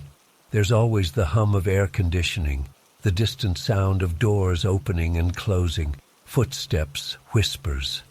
But this silence was complete. It felt wrong, artificial somehow. By now I was genuinely frightened. I tried doors to administrative offices, thinking maybe I could find a phone to call out. All locked. I tried computer terminals, hoping to email security or a friend. All shut down. I returned to the main floor and approached one of the emergency exits. I stood in front of it, debating. If I pushed it, I knew an alarm would sound. Campus security would come running, and I'd have to explain why I was in the library after hours. But at this point, dealing with a security guard and possibly being written up for some violation seemed much better than spending the night alone in this unnaturally empty building. Just as I was about to push the emergency door, I hesitated. Something felt very wrong about this whole situation. It wasn't just that the library had closed unexpectedly. It was like time had somehow skipped forward, or I had slipped into some parallel dimension where the library had been closed all along. I checked my watch again. Still 8:06 p.m. I checked my phone. Also 8:06 p.m. I stared at my phone's clock for a full minute, watching to see if it would change to 8:07. It didn't. The time appeared to be frozen. That's when true fear set in. Not just confusion or anxiety, but genuine fear that something beyond my understanding was happening. I decided to try finding another way out that wouldn't trigger alarms. The library had large windows, and I remembered that some of the study rooms on the first floor had windows that could actually open a few inches for air circulation. I found one such room and tried the window. Locked. I tried another. Also locked. I went through several study rooms before finally finding one with a window that opened. It was a small opening, maybe 10 inches wide, but I was desperate enough to try. I'm not a large guy, but squeezing through that window was still a struggle. I had to remove my jacket and wiggle through sideways. The window was about 5 feet off the ground outside, so I had to sort of slide out head first and then twist my body to avoid landing on my head. I dropped to the ground with a thud, scraping my hands on the concrete below. But I was out.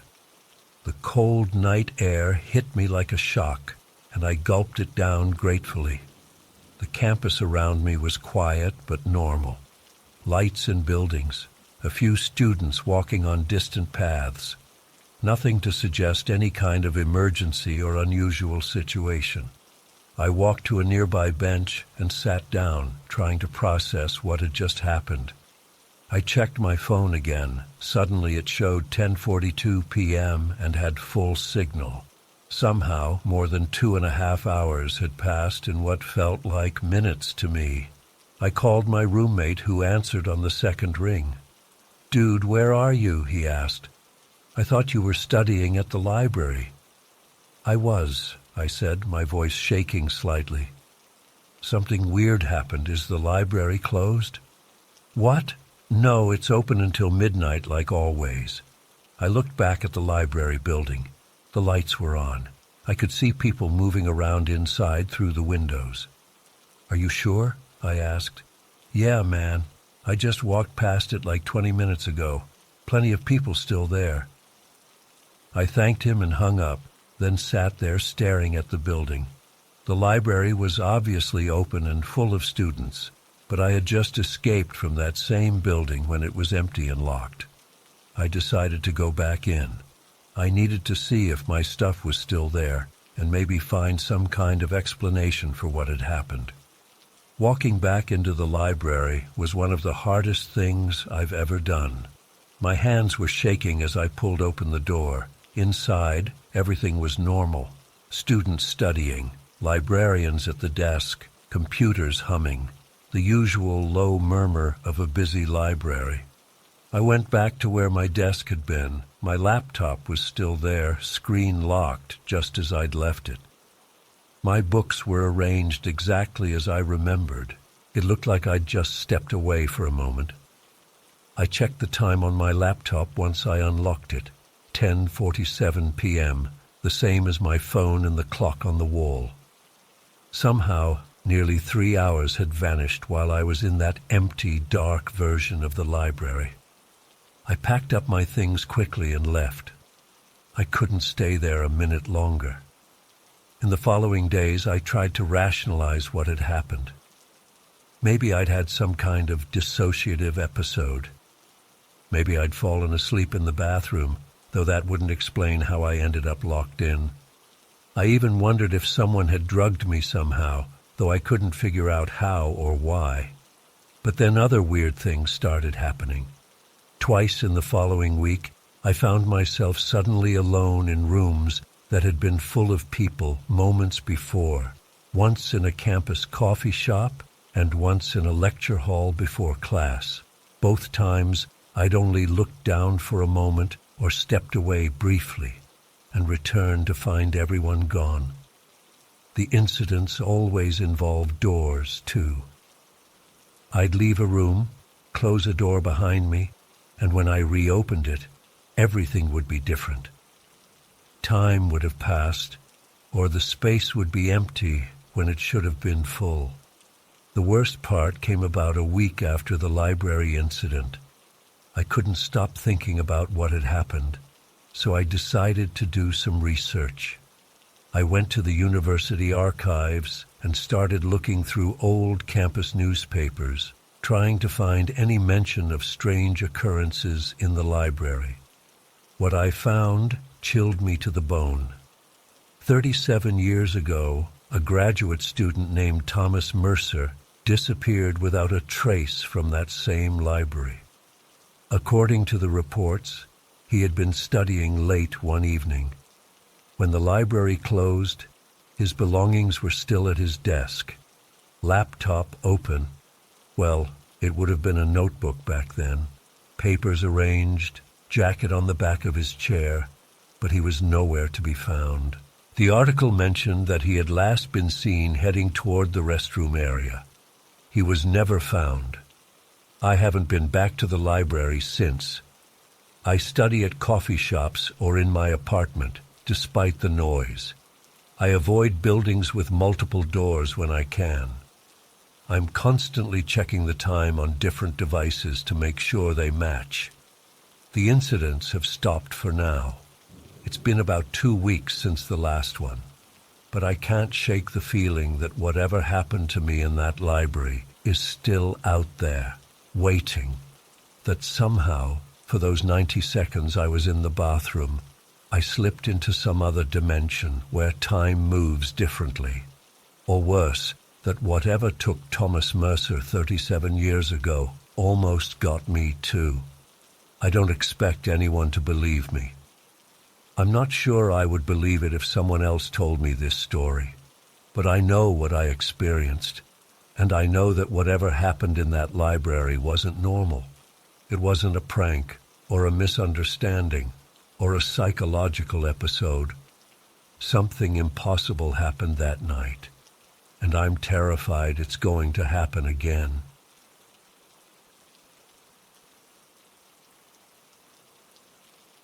I still get sweaty palms when I drive past that stretch of Route 87. It's been 8 months since it happened, but the memory feels as fresh as if it were yesterday.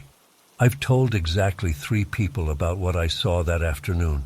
My best friend, who thought I was pulling his leg, my mom, who suggested I get my eyes checked, and my girlfriend, who actually believed me but told me not to tell anyone else because they'd think I was crazy. I'm a farmhand at the Wilkinson property in eastern Montana. Not much to look at, just endless fields, big sky, and enough chores to break your back. I was driving home after a long day of fixing fences and moving hay bales. It was about 5:30 p.m. in early October, and the sun was getting low, but still bright enough to see everything clearly. I know every inch of that road. Been driving it twice a day for almost 3 years now. There's this particular stretch where the road curves downhill, then straightens out with Hawkins Field, what we call that plot of land, opening up on the right side. Nothing special about it, just a gentle slope of grass with some scattered wildflowers that Mr. Hawkins never bothered to develop. I remember I was listening to some country song on the radio. My window was cracked open just enough to let in that cool autumn air. I was tired and my muscles ached, but it was a good kind of tired, you know, the kind that comes after honest work. I took the curve like I always do, easing off the gas a bit as the road dipped down. That's when I first saw it, a chestnut horse galloping across Hawkins Field. Nothing weird about that. There are several properties with horses around here, and sometimes one gets loose. My first thought was actually annoyance that I might have to help catch it before heading home. But as my truck straightened out after the curve, something felt wrong. The horse wasn't moving. At first I thought my eyes were playing tricks on me after a long day. But no.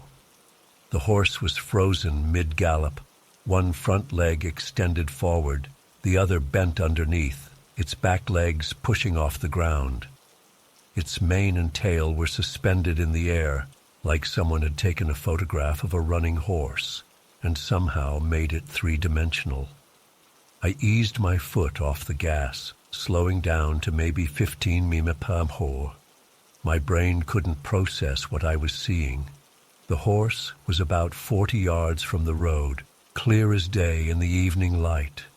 Its muscles were tensed, nostrils flared, eyes wide and alert, all perfectly detailed, perfectly still, like someone had carved the most realistic statue ever and placed it in the middle of Hawkins Field. I thought maybe it actually was a statue, but why would anyone put a statue in the middle of an empty field? And who could make something that realistic? Plus, I'd driven this road that morning, and there definitely hadn't been any horse statue there. What really made my skin crawl was when I noticed the grass.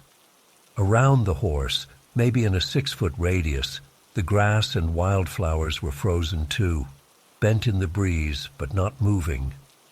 Outside that circle, the field's grass swayed normally in the evening wind. It was like someone had hit pause on just that one spot in the world.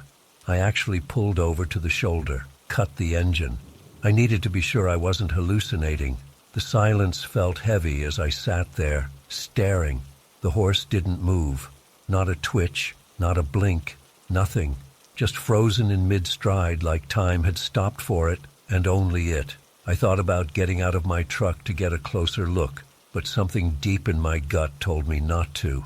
It was like that primal feeling you get when you're alone in the woods at night and suddenly feel like you're being watched. Every instinct screamed, danger. I sat there for maybe 2 minutes, though it felt much longer, just watching. Nothing changed. The horse remained suspended in its impossible position. I couldn't hear anything except the occasional car passing behind me and the faint sound of wind through my cracked window. Finally, I started my truck again, hands shaking so badly I missed the ignition twice. As I pulled back onto the road and drove past, I kept my eyes locked on that horse until it was out of view in my rearview mirror. The whole time, it never moved. I drove home way too fast, my heart pounding in my chest. When I got home, I immediately cracked open a beer and drank it in like 3 gulps. I was trying to make sense of what I'd seen. Was I overtired? Did I have some kind of stroke or seizure that affected my perception? I felt fine physically, just shaken to my core. That night, I barely slept. I kept seeing that horse frozen in mid-gallop whenever I closed my eyes. The unnatural stillness of it. The way it defied everything I understood about how the world works.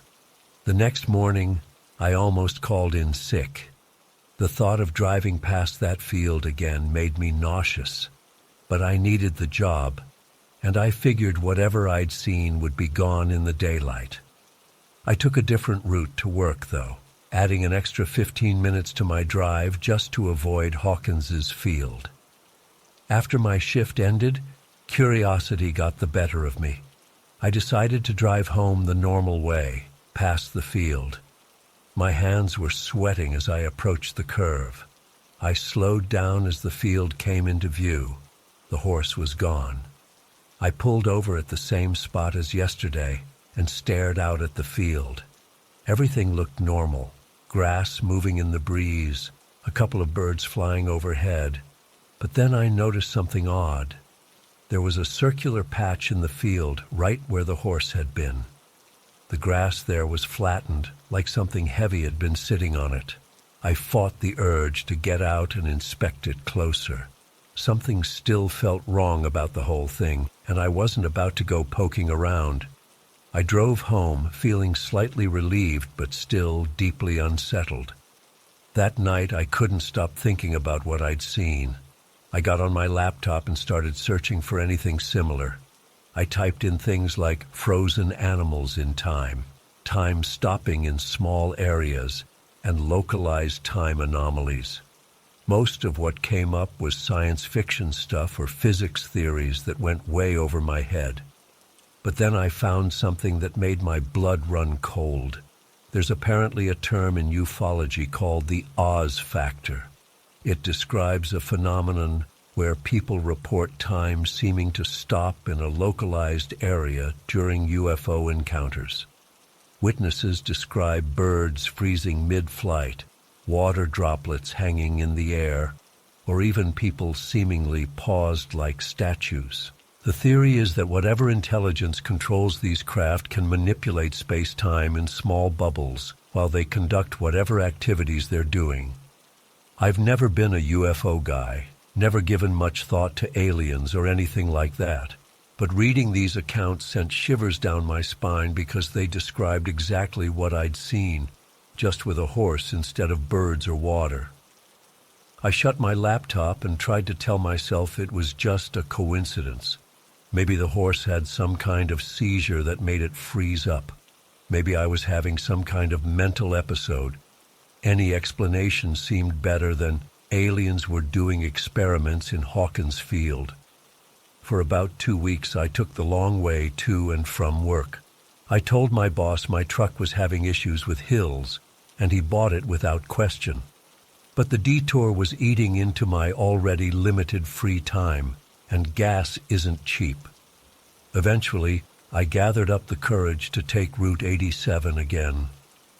Everything seemed normal as I approached the curve. The field looked the same as it always had. But as I got closer to where I'd seen the horse, I noticed something that made me slam on my brakes. There was a perfect circle in the field where nothing was growing. Just bare dirt, maybe 20 feet in diameter, exactly where the horse had been standing. The rest of the field was green and lush, but this circle was completely barren, like the soil itself had been sterilized. I pulled over again, and this time I did get out of my truck. I stood at the edge of the road, looking out at that circle. It was too perfect to be natural. The edge was a clean line between grass and dirt, not the gradual thinning you'd expect from some kind of plant disease or chemical spill.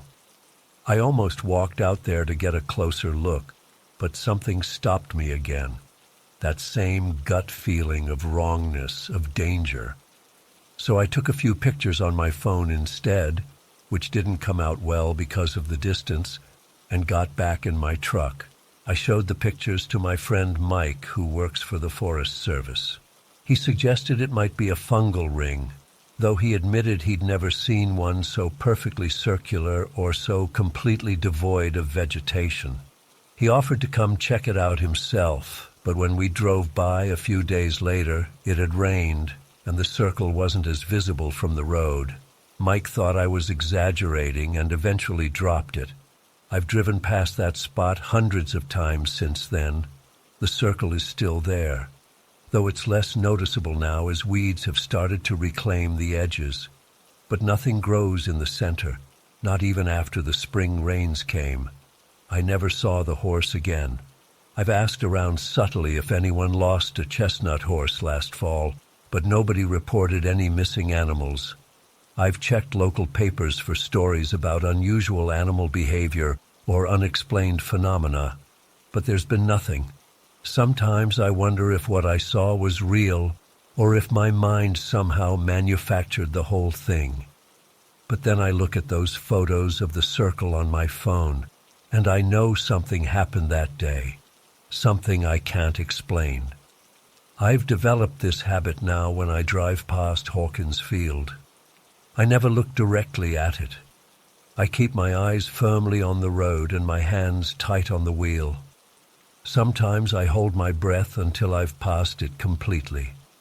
It's stupid, I know, but I can't shake the feeling that if I look too closely, I might see something else frozen in time, something worse than a horse. And the thought that terrifies me most isn't about what I saw, it's about what I didn't see. Because if something can create a bubble where time stops, where the laws of physics just pause, then what was moving around inside that bubble while everything else was frozen? What was there that I couldn't see? I still work at the Wilkinson farm, still drive Route 87 every day. Life goes on, and most days I can almost convince myself that what I saw was just a trick of the light or an exhausted mind. Almost. But sometimes when I'm driving home at dusk and the light hits that field just right, I swear I can see a shimmer in the air above that dead circle, a heat mirage kind of ripple that doesn't match the temperature or the weather. And I hit the gas a little harder, eyes locked straight ahead, trying not to wonder what might be stopping by for another visit.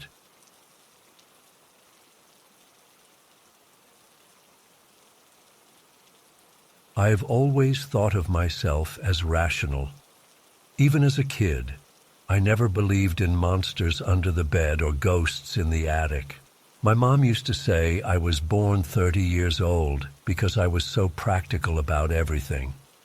So what happened that summer day 3 months ago in our townhouse makes absolutely no sense to me, and I still get goosebumps thinking about it. It was mid-July in Chicago, and the heat was brutal. Our AC was struggling to keep up, making this weird rattling noise every 15 minutes or so. Mom was working a double shift at the hospital, and Dad was away on some business trip in Milwaukee, his third one that month. He travels a lot for work, but this summer it felt like he was barely home. I'm 17, and my sister Lucy is 7. The age gap means we don't always get along, but I try to be patient with her. That day, I was supposed to be watching her while Mom was at work. Pretty simple job, right? Keep her alive, fed, and out of trouble. We were sprawled out in the living room watching some dumb reality show. I was scrolling through Instagram while half paying attention to both Lucy and the TV. Our townhouse isn't huge, but it's decent. Living room connects to the kitchen, with a small hallway leading to the bedrooms and bathroom. Nothing special, just your average Chicago townhouse with thin walls and creaky floors. Lucy was getting bored with the show and kept trying to get my attention. I was ignoring her because I was texting Jake about going to the lake this weekend. After I ignored her for the 5th time, Lucy suddenly blurted out, "This show is fucking stupid." My head snapped up from my phone. "What did you just say?" Lucy had this little smirk on her face, knowing exactly what she'd done. She'd been picking up words from God knows where, probably her friends at school whose parents don't care what they say around their kids. "You know you're not supposed to use that word," I said, trying to sound authoritative. "Go sit in the kitchen for a time out." "But Mia, now, Lucy, 10 minutes. Go think about your word choices." She stomped off to the kitchen, dragging her feet dramatically the whole way. I heard her pull out a chair and slump into it with a huff. I went back to my phone, relieved for the break from her constant chattering. And then I completely lost track of time. I got sucked into this whole drama with Jake and his ex posting things that were obviously meant to make him jealous. And then my friend Alyssa called about some party drama. And before I knew it, I realized Lucy had been in timeout for way too long. I checked my phone. 40 minutes had passed. Shit. I put my phone down and got up, feeling guilty. "Lucy," I called out, walking toward the kitchen. "Timeout's been over for a while. You can come back now." That's when I heard it. Whistling. Not just random whistling, but a specific tune. It was Heart and Soul.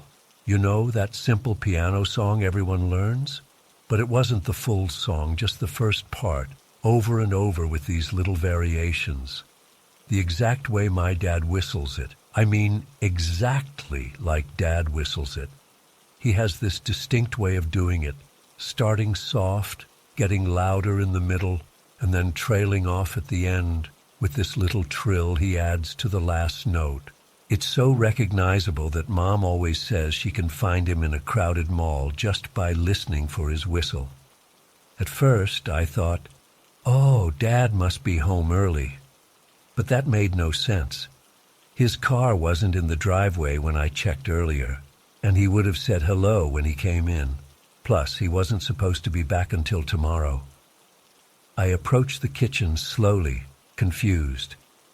"Dad," I called out. No answer. Just that whistling, clear as day, coming from the kitchen.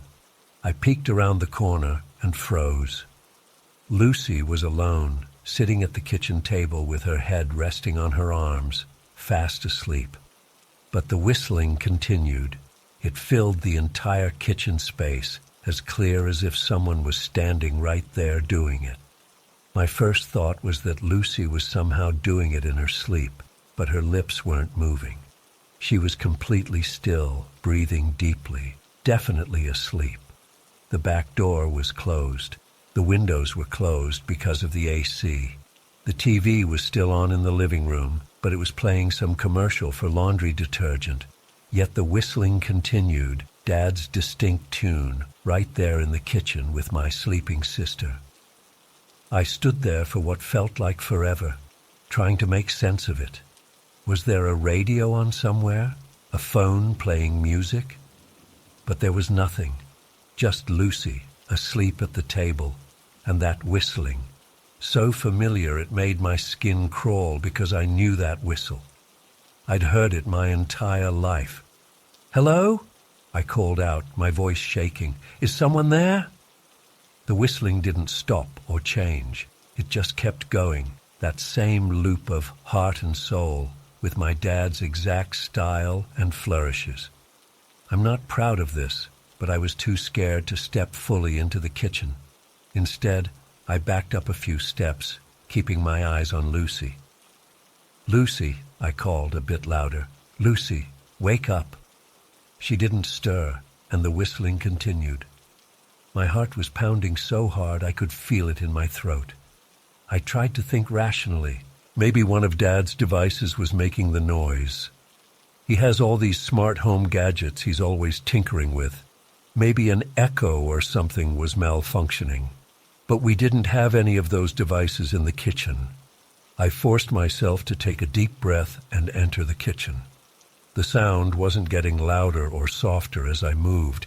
It just seemed to fill the space evenly, like it was coming from everywhere and nowhere at once. I checked the counters, looked under the table, even opened a few cabinets, all while that whistling continued. Lucy was still fast asleep, completely oblivious. I shook her shoulder gently, and she mumbled something but didn't wake up properly.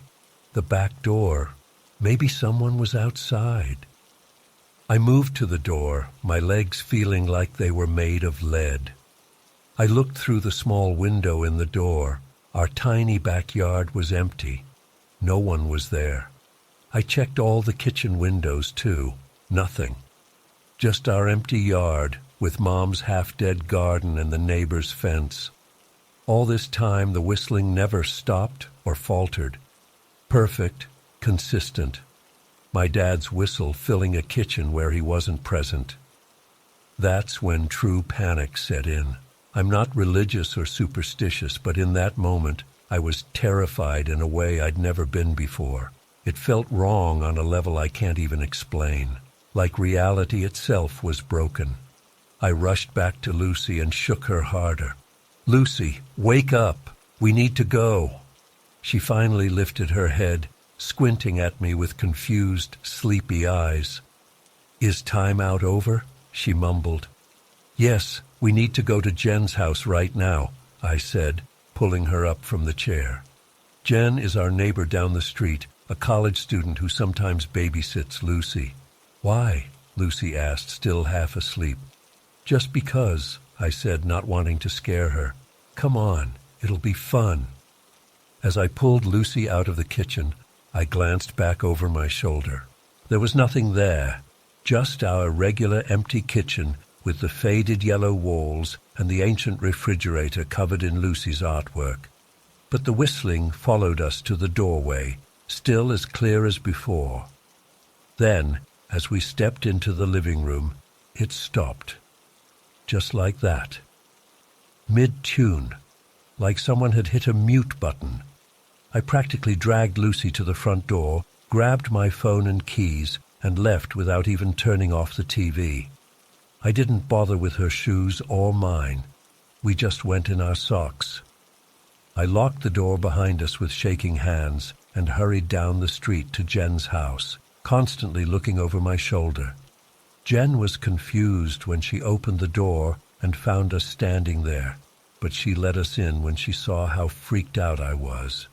I made up some story about a weird guy hanging around our house, and she didn't question it. Lucy, still groggy, just curled up on Jen's couch and went back to sleep. I texted Mom that we were at Jen's and would wait for her there. She replied, asking why, and I just said I'd explain later. I couldn't bring myself to type out what had happened. It seemed too crazy, too impossible. We stayed at Jen's until Mom got home around 7 p.m.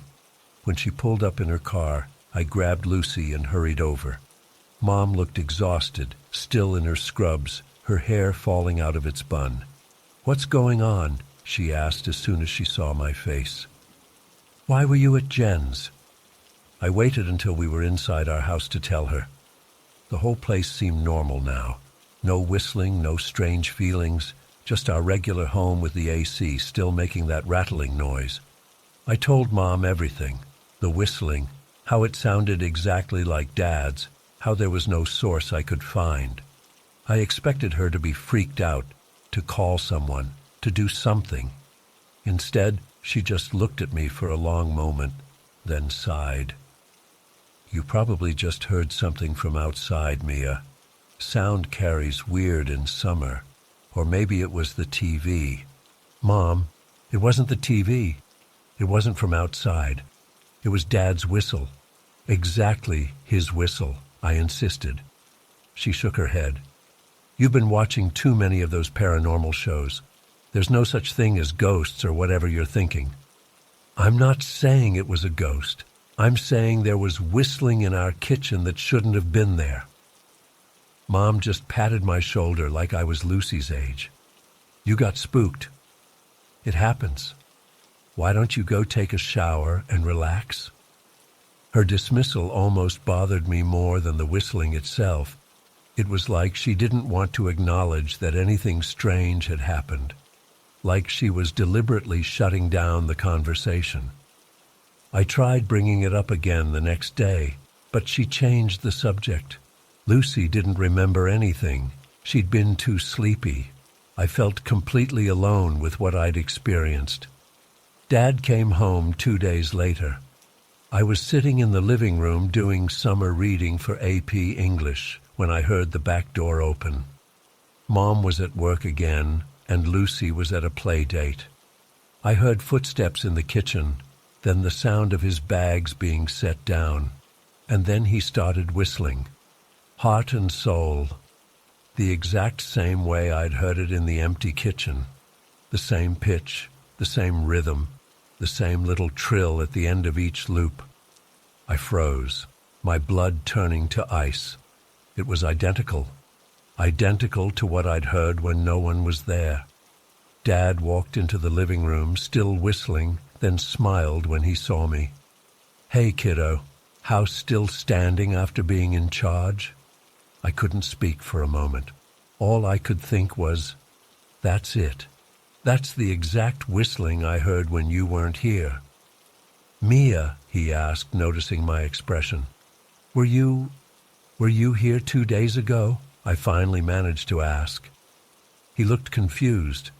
"No, I was in Milwaukee until this morning. Why?" I didn't know what to say. How do you tell your dad that his distinctive whistle was somehow in your kitchen when he was 100 miles away? "No reason," I mumbled. "Just thought I heard someone." That night, I lay awake in bed trying to come up with logical explanations. Maybe Dad had called and been put on speaker without me realizing it. But then, why didn't he respond when I called out? Maybe it was a neighbor who happens to whistle the same tune the same way. But all the windows were closed, and the sound was inside our kitchen. I've gone over it 1,000 times in my head. I've considered every possible explanation, from audio hallucinations to some weird echo phenomenon to a neighbor with an identical whistle. Nothing fits, nothing explains it. I never heard the whistling again. Dad comes and goes on his business trips. Mom works her hospital shifts. Lucy continues being an annoying 7-year-old, and life goes on normally, but I can't forget it. The strangest part is Mom's reaction, or lack thereof. It's like she didn't want to discuss it at all. Sometimes I catch her watching Dad when he whistles that tune with this expression I can't quite read. Not fear exactly, but something uneasy. I've tried researching similar experiences online, but nothing quite matches what happened. Was it a ghost? Some kind of audio glitch in reality? Or something else entirely? I don't know. All I know is that for those few minutes in our kitchen, my dad's whistle was there when he wasn't. And to this day, whenever I hear him start that familiar tune, I feel my skin crawl and find an excuse to leave the room. Because how can you trust a sound that exists without its source? And more importantly, what does it mean when it does?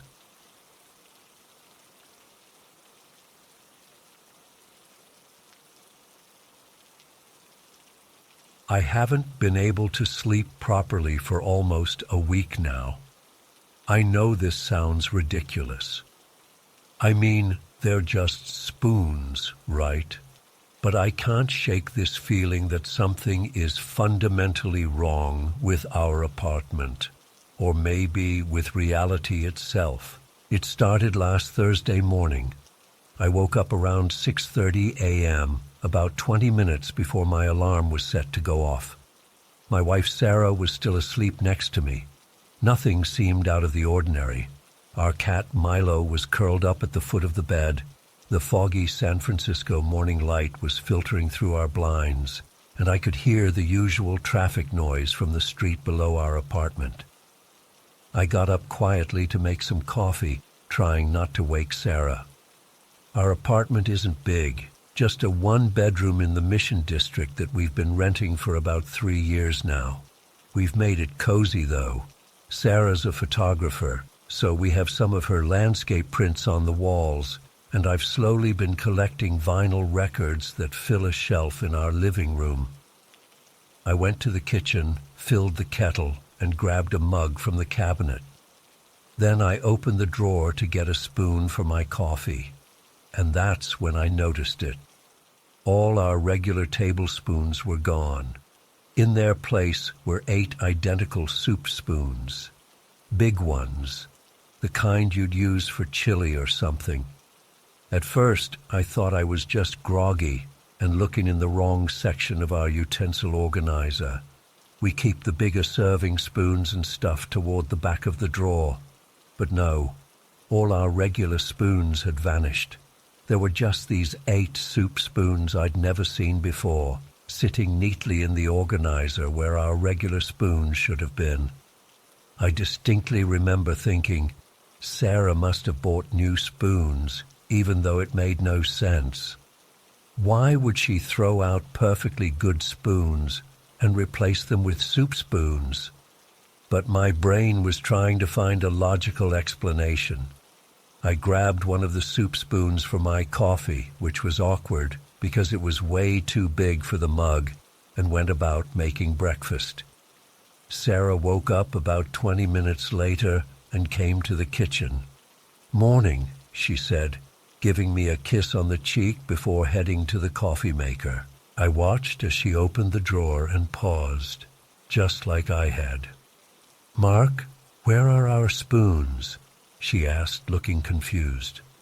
"I was going to ask you the same thing," I replied. "I thought maybe you bought these new ones." She gave me a weird look. "Why would I replace all our spoons with soup spoons?" "I don't know, that's why I was confused." She picked one up and examined it. "I've never seen these before in my life." That's when the first chill ran down my spine. If I hadn't bought them, and she hadn't bought them, then where did they come from? And more importantly, where were our original spoons? Our original set wasn't anything special, just 2 different 4-piece sets we'd bought from Target when we first moved in together. One set was slightly more silvery, the other had a bit more of a matte finish. We'd had them for years.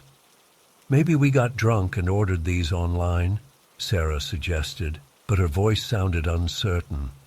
Neither of us had been drinking the night before. We'd watched an episode of that new Netflix show, brushed our teeth, and gone to bed around 11. "Let's check the rest of the apartment," I said. We looked everywhere. We emptied every kitchen drawer, checked under the sink, looked in the dishwasher, which was empty, and even checked ridiculous places like the fridge and oven. We moved to the living room, checked between couch cushions, under furniture, in the bookshelf. We went through the bedroom, bathroom, closets. We even checked Milo's cat bed, thinking maybe he'd somehow developed a spoon-hoarding habit overnight. Nothing. Our original spoons had completely vanished, and these 8 identical soup spoons had appeared in their place. "Could someone have broken in?" Sarah asked, but we both knew that didn't make sense.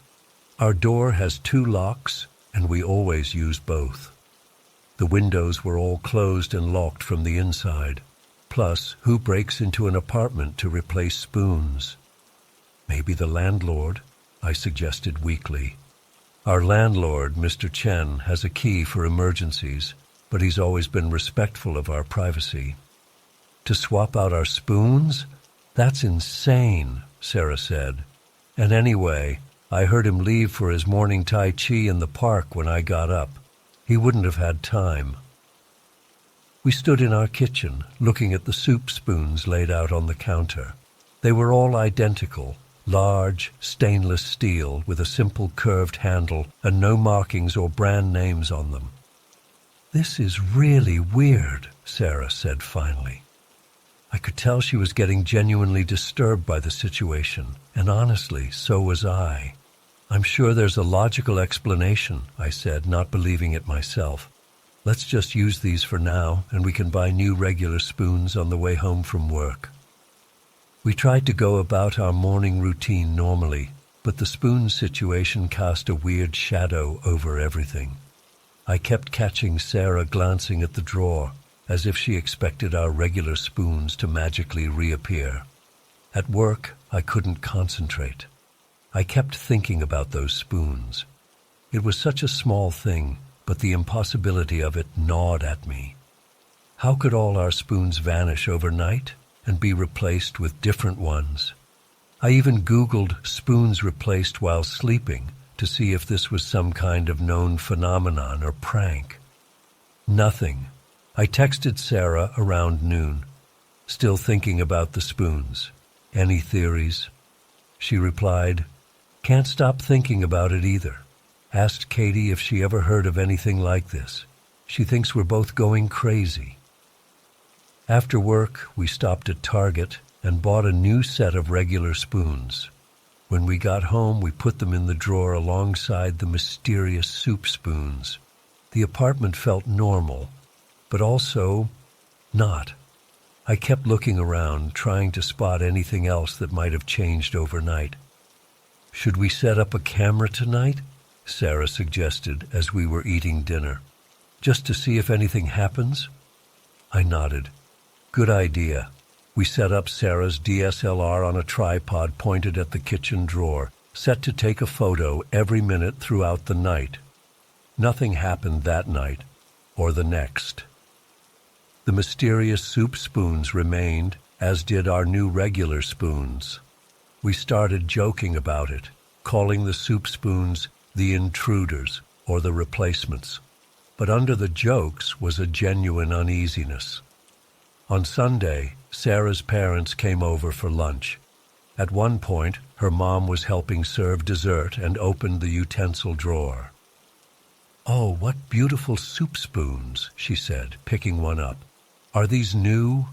Sarah and I exchanged glances. "Kind of," Sarah replied.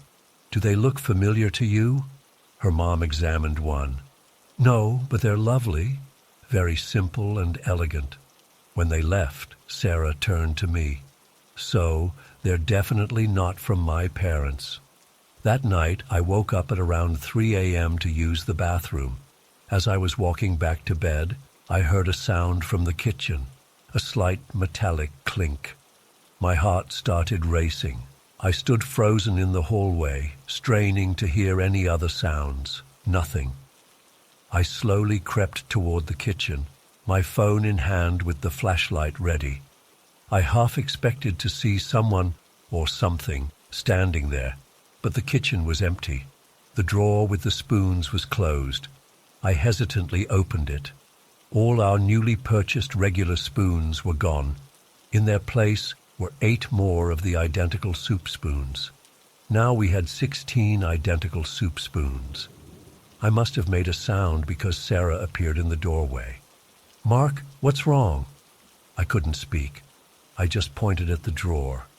She came over and looked inside, then covered her mouth with her hand.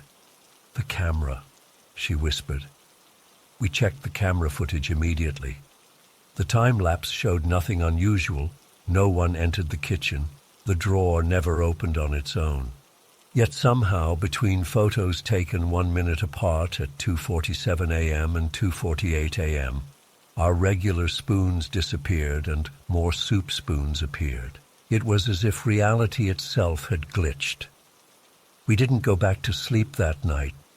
We sat on the couch, lights on, talking in hushed voices about what could possibly be happening. Sarah suggested we stay at a hotel for a few days, and I agreed. We packed some essentials and left as soon as it was light outside. The hotel felt safe, neutral. We spent the day trying to distract ourselves, walking along the Embarcadero and pretending we were tourists in our own city. But the spoon situation loomed over us. "What if we're both having the same hallucination?" Sarah suggested at one point. "Maybe there's a gas leak in our apartment or something." That seemed somewhat plausible, so we called a friend to check the apartment for us. Jenny went over that afternoon and called us from inside. "Everything looks normal," she said.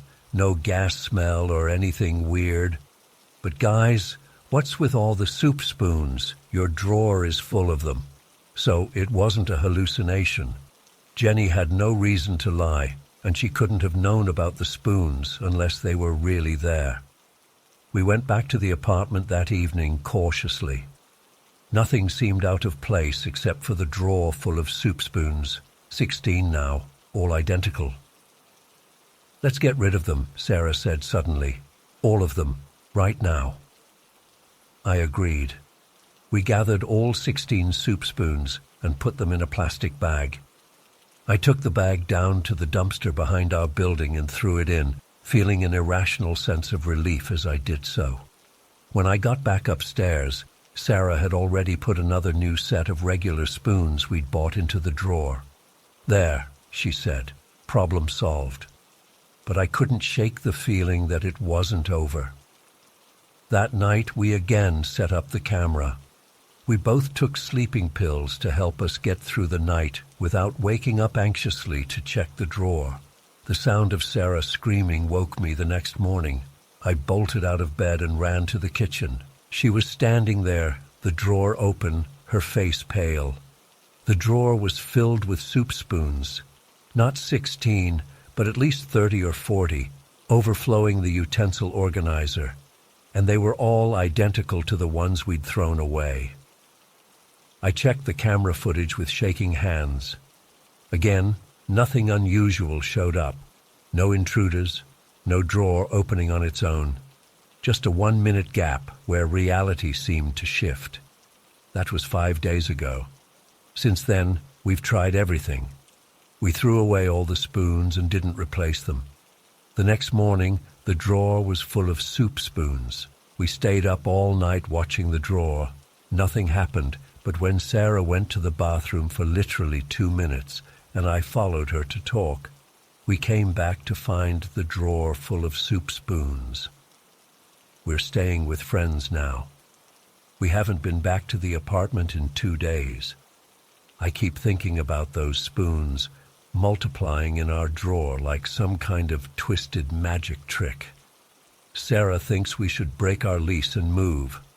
I'm starting to agree with her, but a part of me is terrified that whatever is happening will follow us. I know this sounds insane. They're just spoons, right? But when something impossible happens, something that defies every law of reality you've ever known, it changes you. I find myself questioning everything now. How much of what we consider reality is actually solid and unchangeable? I don't know if we'll go back to that apartment. I don't know if I want answers anymore. Sometimes I catch myself opening drawers cautiously, afraid of what I might find inside. The spoons are still there.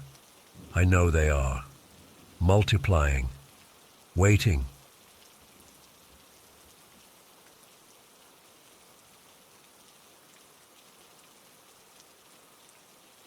I'm still not entirely sure what happened that night 6 months ago, but I know for certain something saved us from making a huge mistake.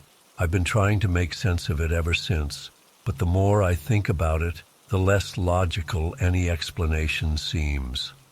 My boyfriend Mark and I had been planning this camping trip for about a week. There's this beautiful wildlife area about 20 minutes from town with this secluded spot by the lake that hardly anyone knows about. We'd been there during the day a few times before, but we wanted to camp overnight to watch the stars and have some time to ourselves. The only problem? The wildlife area closes at sunset. No overnight camping allowed, like at all. But we were dumb and thought we were invincible. You know how it is when you're young. We figured if we went in late enough and left early, nobody would catch us. The rangers usually did their final sweep around 8 p.m., and we planned to head in around 10 to be safe. That Friday, I was so excited I could barely focus at work. I'd packed everything the night before: our hammock, blankets, some snacks, a small cooker for morning coffee. Mark brought over these plastic folding chairs after his shift ended, and we loaded everything into my car around 7 p.m. We had to fold down the back seats to fit everything, especially those bulky chairs. The hammock and blankets were stuffed in the very back, behind the chairs. The plan was to hang out at his place until around 10, then head out to the wildlife area. His roommates were gone for the weekend, so we had the place to ourselves for a few hours. We made dinner, watched some Netflix, and around 9:30 started getting our stuff together to leave. Here's where things got weird. Mark went outside to grab something from his car, and I heard him cursing from inside. When I went to check what was happening, he was standing there looking frustrated. He'd somehow locked his keys inside his house, like actually inside the house. The front door had automatically locked behind him when he stepped out, and his house key was still sitting on the kitchen counter. His roommates were out of town, and the landlord lived an hour away. We stood there on his front porch, trying to figure out what to do, when this black cat came tearing across the street. It was running full speed, then it just stopped, right in the middle of the road. It froze for a second, stared directly at us, then turned around and bolted back the way it came. I know it sounds stupid, but something about that cat gave me the worst feeling, like a physical sensation in my gut that something was wrong. The way it looked at us seemed almost deliberate. I'm not usually superstitious, but in that moment I felt this overwhelming certainty that we shouldn't go camping. Not that night. "I think we should cancel," I said to Mark, my voice shaking a little. Mark looked at me like I was crazy. "Because of a cat? Come on, Jess." "I know it sounds dumb, but I just have this really bad feeling. Plus, you're locked out. Maybe it's a sign we should just not go." We argued about it for a few minutes. He thought I was being ridiculous, and honestly, I couldn't exactly explain why I felt so strongly. Finally, I put my foot down. I wasn't going, and that was that. Since Mark was locked out and it was already late, we decided he'd just stay at my place. My mom was out of town visiting my aunt for the weekend, so we figured she wouldn't mind. The only issue was getting in. I hadn't told her I was going camping, so I'd left my house key in my room since I wasn't planning on coming back that night. We drove to my house, parked in the driveway, and left everything in the car since we were both tired and figured we'd deal with unpacking in the morning. My bedroom window was unlocked. I know, not safe. So Mark gave me a boost, and I climbed through. Then I unlocked the front door from inside to let him in. We were both kind of bummed about missing our camping trip, but honestly, after the weird incident with the cat, I was relieved to be home. We fell asleep around midnight, with all our camping gear still packed in my car outside. The next morning, I woke up to the sound of the front door slamming. I checked the time, 7:30 a.m. Mark was still asleep next to me. I figured my mom must have come home early from her trip, so I got up to say hi. When I walked into the living room, my mom was standing there with her arms crossed, looking absolutely furious. And beside her on the floor were my hammock and blankets, the same ones I'd packed in my car the night before. "Want to explain why I found these at the lake this morning?" she demanded. I stood there completely confused. "What? That's impossible." I was driving back early to beat traffic and decided to take the scenic route past the lake. I saw these sitting on the ground at that picnic area across from our neighborhood. "Your hammock and your blankets. Were you camping there last night?" The lake she was talking about was a small one across from our subdivision, not the one in the wildlife area where we'd planned to go. It was a public park that closed at sunset, but teenagers sometimes hung out there after hours. I never went there, though. It wasn't private enough for my liking. "Mom, I wasn't camping anywhere last night. I was here." She didn't believe me, of course, She kept pressing about who I was with and why I'd left my stuff at the lake. I was so confused that I could barely defend myself. I knew for a fact that my hammock and blankets had been packed in my car the night before. After she calmed down a bit, I went outside to check my car. It was exactly as we'd left it, locked, with the back seat still folded down and the plastic chairs still inside. But the hammock and blankets were definitely gone. I checked the car doors, all locked, no signs of forced entry. The windows were intact. There was absolutely no way someone could have taken just the hammock and blankets from the very back of the car without moving the chairs, and definitely no way they could have relocked the car afterward. When Mark woke up, he was just as confused as I was. He swore he hadn't touched the car after we got home, and I believed him. There was simply no logical explanation for how our stuff ended up at that lake. But the strangest part? The hammock and blankets were completely dry and clean. If they'd been out by the lake all night, they should have been covered in dew at the very least. They looked like they'd never even left my house. My mom eventually let it go, assuming I was lying to avoid getting in trouble. I let her think that because the truth was so much weirder. The following Monday, I got a text from my friend Tyler asking if I'd been camping over the weekend. When I asked why, he said he'd been arrested Friday night for trespassing in the wildlife area, the exact place Mark and I had planned to go. Apparently, the rangers had been tipped off about people camping illegally and were doing a special patrol that night. They caught Tyler and his girlfriend around 11 p.m., right around when we would have been setting up our camp. The really freaky part, Tyler said when the rangers were questioning him, they showed him a picture of my car and asked if he knew who it belonged to. They had a photo of my car. They were looking for me specifically. I felt sick when he told me this. If we had gone camping as planned, we would have been arrested too. But how did they have a picture of my car? I hadn't been anywhere near the wildlife area that night, unless someone or something wanted the rangers to think I was going to be there, but then made sure I wasn't.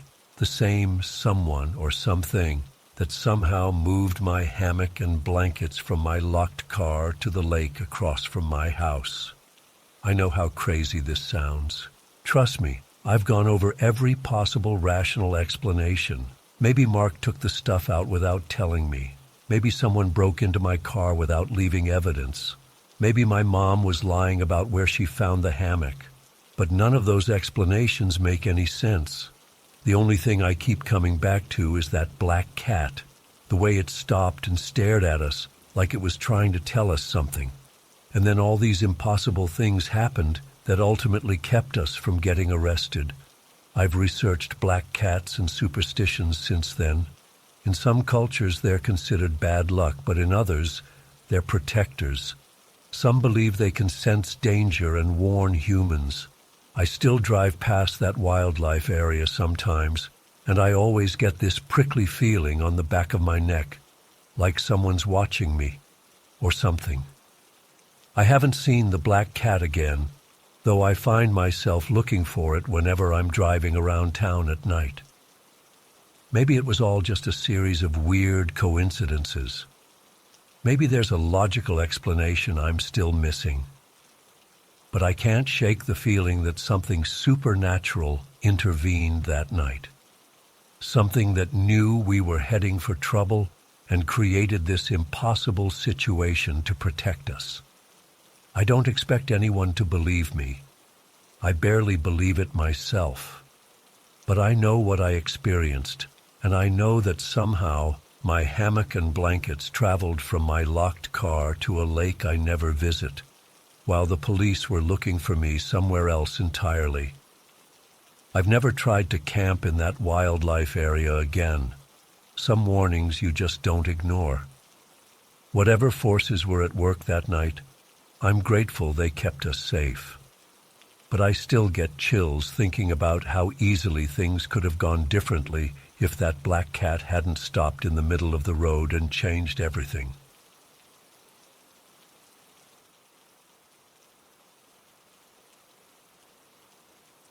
I've never told this story to anyone outside my immediate family, and even they look at me like I'm crazy when I bring it up. But I swear on everything I hold dear that what I'm about to share is 100% true. I've spent the last 8 months trying to make sense of it, and I still can't. I work at Sunshine Daycare Center in Oakwood Heights. It's a small town where everyone knows everyone, which is partly why this whole thing freaks me out so much. I've been a child care worker there for about 3 years now. It's usually a pretty normal job: finger painting, snack time, breaking up arguments over who gets to play with the red truck. You know, typical daycare stuff. Last December, I was working the afternoon shift. It was nap time, which is honestly the most peaceful part of the day. All 15 kids in my class were sleeping on their little mats, and I was at my desk catching up on some paperwork. We have to do these developmental reports for each kid every month, and I'm always behind on them. It was dark in the classroom. We keep it that way during nap time, with just the soft glow of a nightlight and my small desk lamp. The blinds were drawn, and there was this heavy winter silence that comes with cold weather. The building heater was making that soft humming noise it always does, and occasionally a kid would stir or mumble something in their sleep. My desk is positioned near the supply closet, which is where we keep all our art supplies, extra blankets, and cleaning stuff. I remember I was writing up a report for little Emma, noting how she'd finally learned to tie her shoes, when I heard the door to the classroom open. I looked up and saw my co-worker Vanessa Chen walk in. This wasn't unusual. We share supplies between classrooms all the time. Vanessa and I had been working together for about 2 years at that point. She's quiet but super sweet, always bringing homemade cookies for the staff. She smiled and whispered, "Hey, Meg. Sorry to bother you during nap time. I need to grab some construction paper for my afternoon project. We're completely out." I nodded and pointed toward the closet. "No problem. There should be plenty in there. On the top shelf, I think." Vanessa headed toward the closet, which was only about 10 feet from my desk. She was wearing her usual style: dark jeans, a maroon sweater, and those silver hoop earrings she always wears. Her hair was up in a messy bun. I remember these details clearly because, well, you'll understand why in a minute. The closet door creaked when she opened it. We've been asking maintenance to fix that for months, and the sound made one of the kids stir. I held my breath, hoping they wouldn't wake up. Thankfully, they settled back down.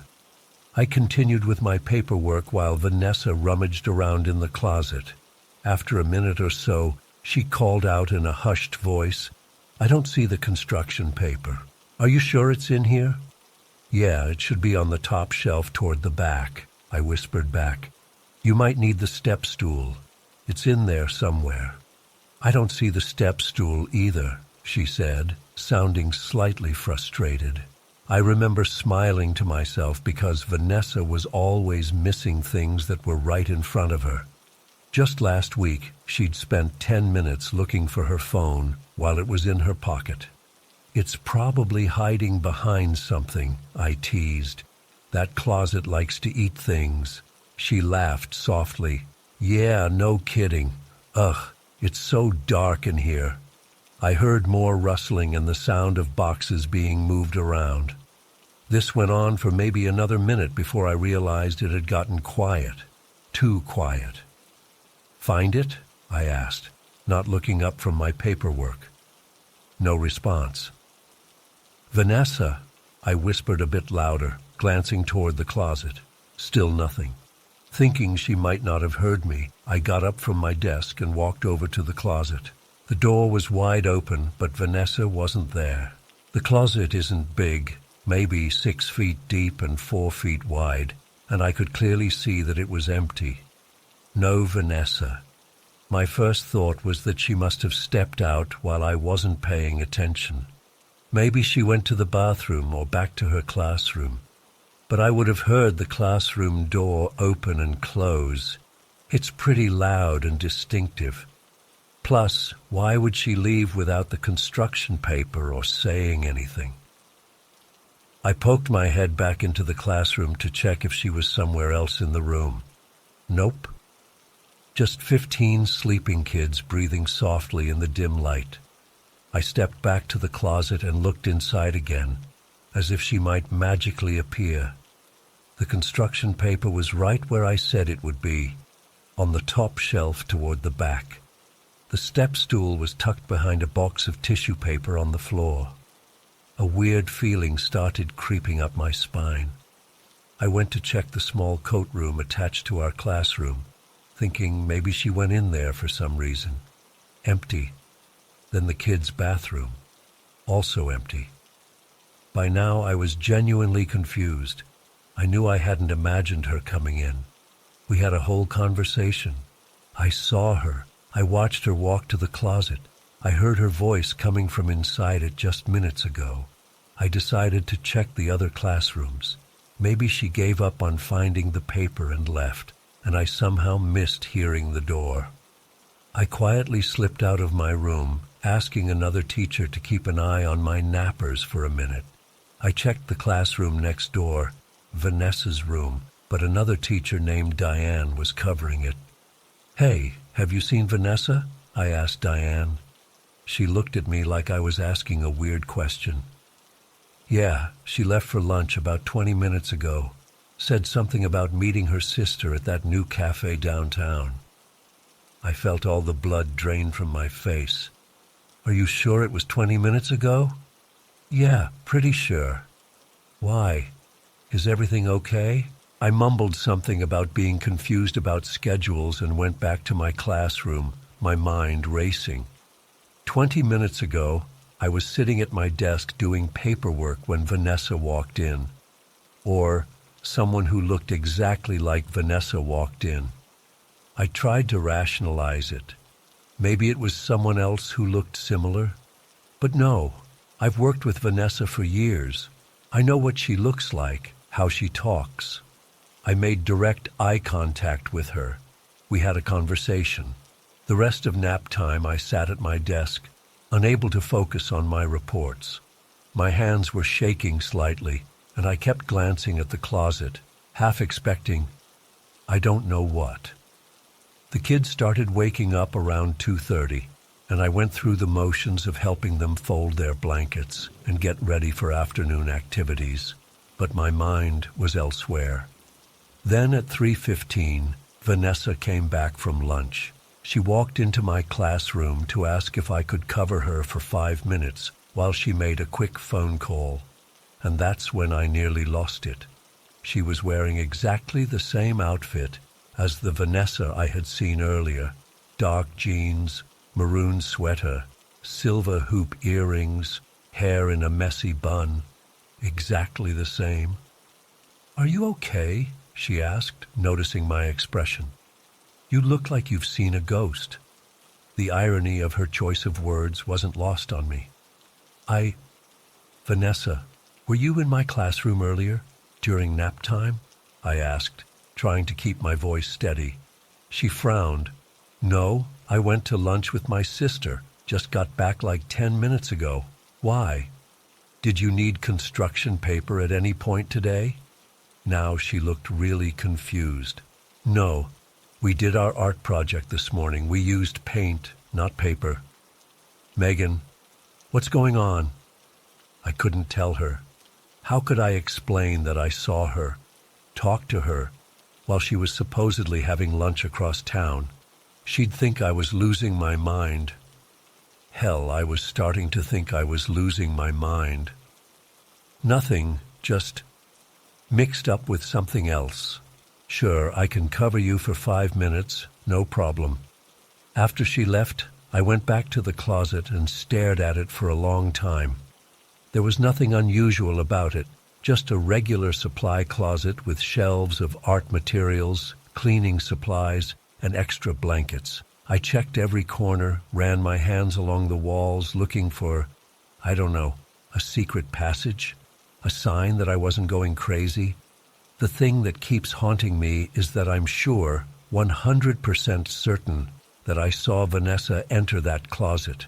I heard her voice coming from inside it, and then she vanished into thin air while the real Vanessa was having lunch with her sister downtown. Over the next few weeks, I started noticing other strange things at the daycare. Items not being where I left them. The faint sound of humming coming from empty rooms. A child's drawing that appeared on my desk when no one had been near it. But nothing as obvious or terrifying as what happened with Vanessa. I tried researching similar experiences online. Doppelgangers, time slips, glitches in reality. There are all these terms for unexplainable things like this, but none of them make me feel any better. Some people suggested carbon monoxide poisoning or some kind of hallucination, but I've been checked out medically and I'm fine. Plus, I've never had any other hallucinations in my life. I've thought about quitting my job, but I love those kids, and honestly, what if this kind of thing would happen somewhere else too? What if it's not the daycare that's the problem, but me? I still work with Vanessa every day. She has no idea that for a few minutes there were two of her existing at the same time. Sometimes I look at her and wonder if she's experienced anything strange herself, but I've never had the courage to bring it up again. The most rational explanation I can come up with is that I somehow dozed off at my desk during nap time and dreamed the whole encounter. But it felt so real. I remember every detail. The way the light from my desk lamp cast shadows across her face, the sound of her voice echoing slightly in the closet, even the faint smell of her perfume when she walked past me. I've gone over it 1,000 times in my head, and I still can't explain it. What was in that closet with me that day? Where did it go? And why did it look exactly like my coworker? It's been 8 months and I still get chills every time I need to get supplies from that closet. I never go in there alone now, and sometimes when I'm working late and the building is quiet, I swear I can hear faint whispering coming from inside it, like someone's looking for something they can't find. Last week, one of the kids, a 4-year-old named Tyler, refused to go near the closet during cleanup time. When I asked him why, he just looked at me with those big, innocent eyes and said, "Because the lady in there isn't real." I didn't ask which lady he meant. I didn't want to know.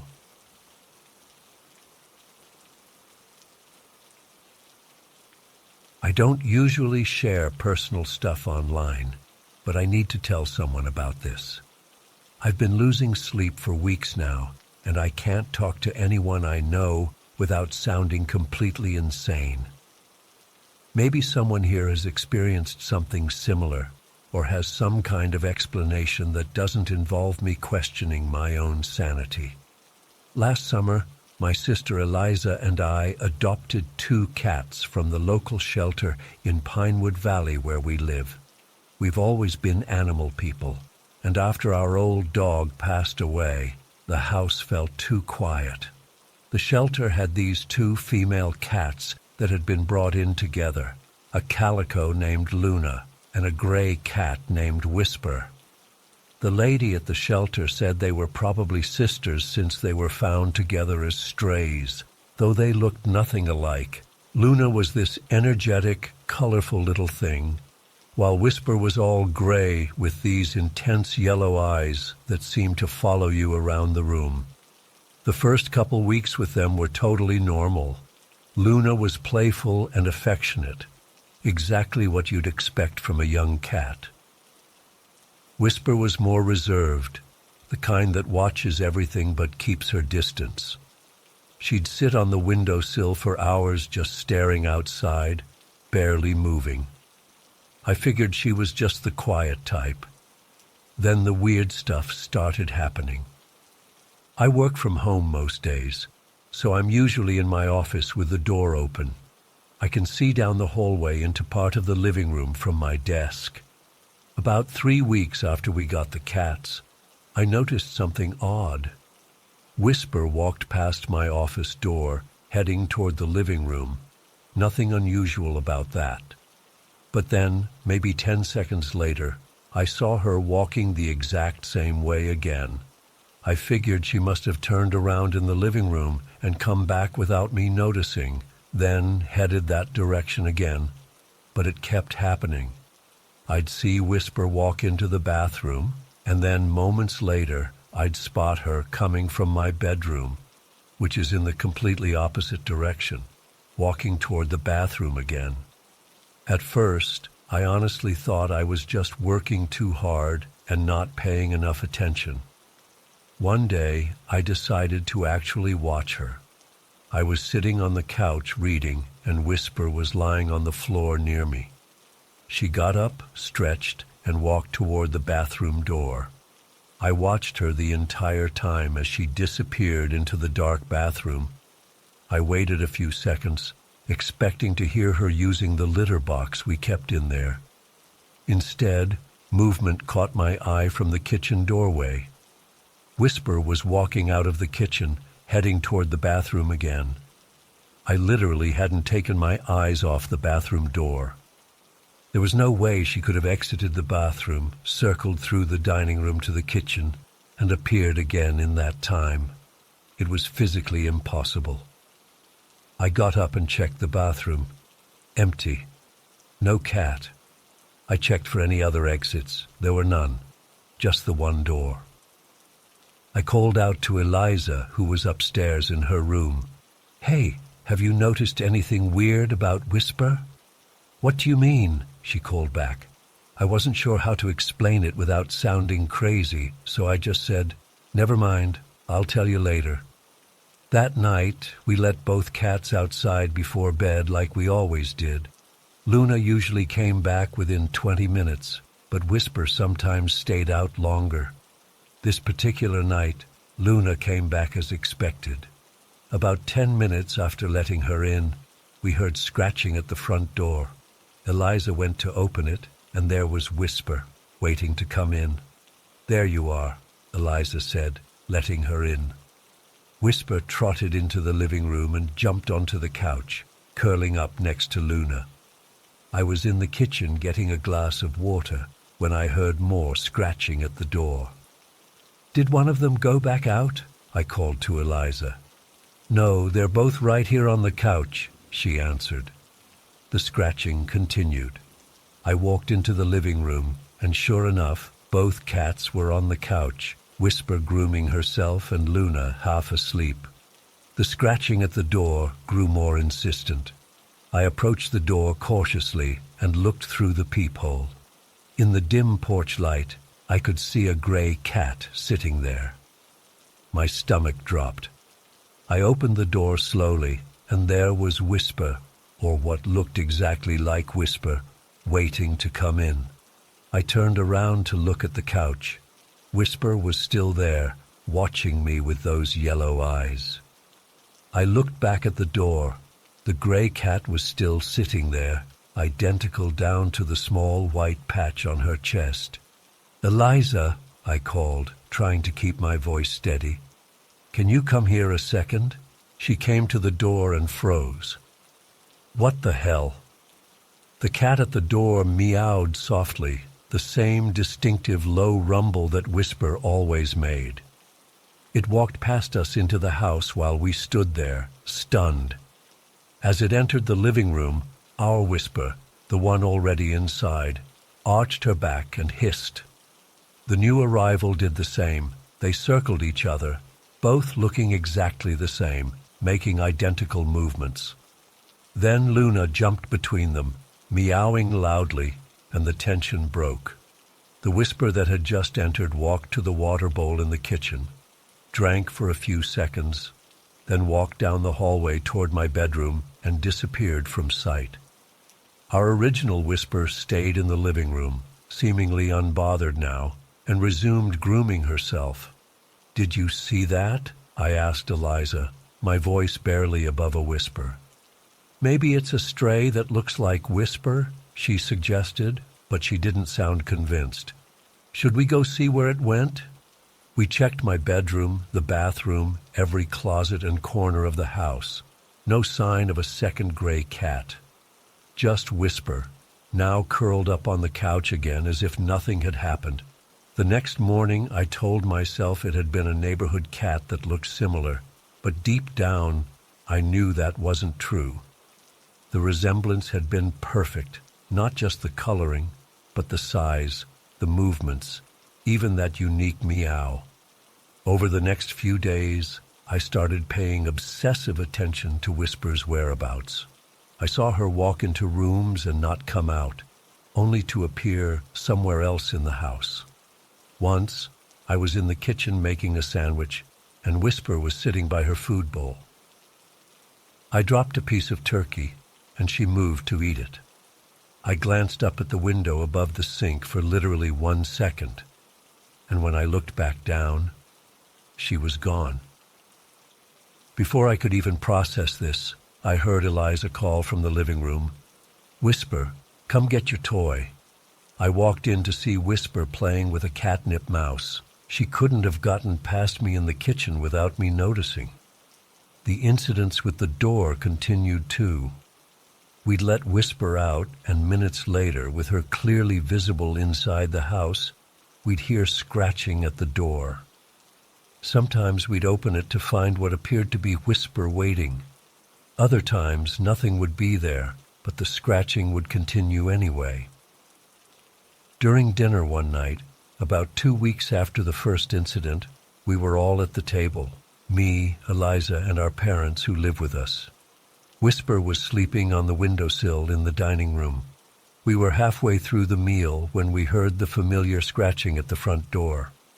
"One of the cats must have gotten out," my mom said, starting to get up. "No," I replied, my voice tense. "They're both inside. Luna's on the couch and Whisper is right there." I pointed to the windowsill. The scratching continued, more urgent now. My dad, always practical, got up to check. "Probably just a raccoon or something," he said as he walked to the door.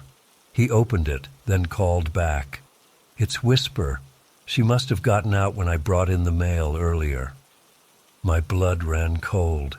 I looked at the windowsill again. Whisper was still there, watching us with those unblinking yellow eyes.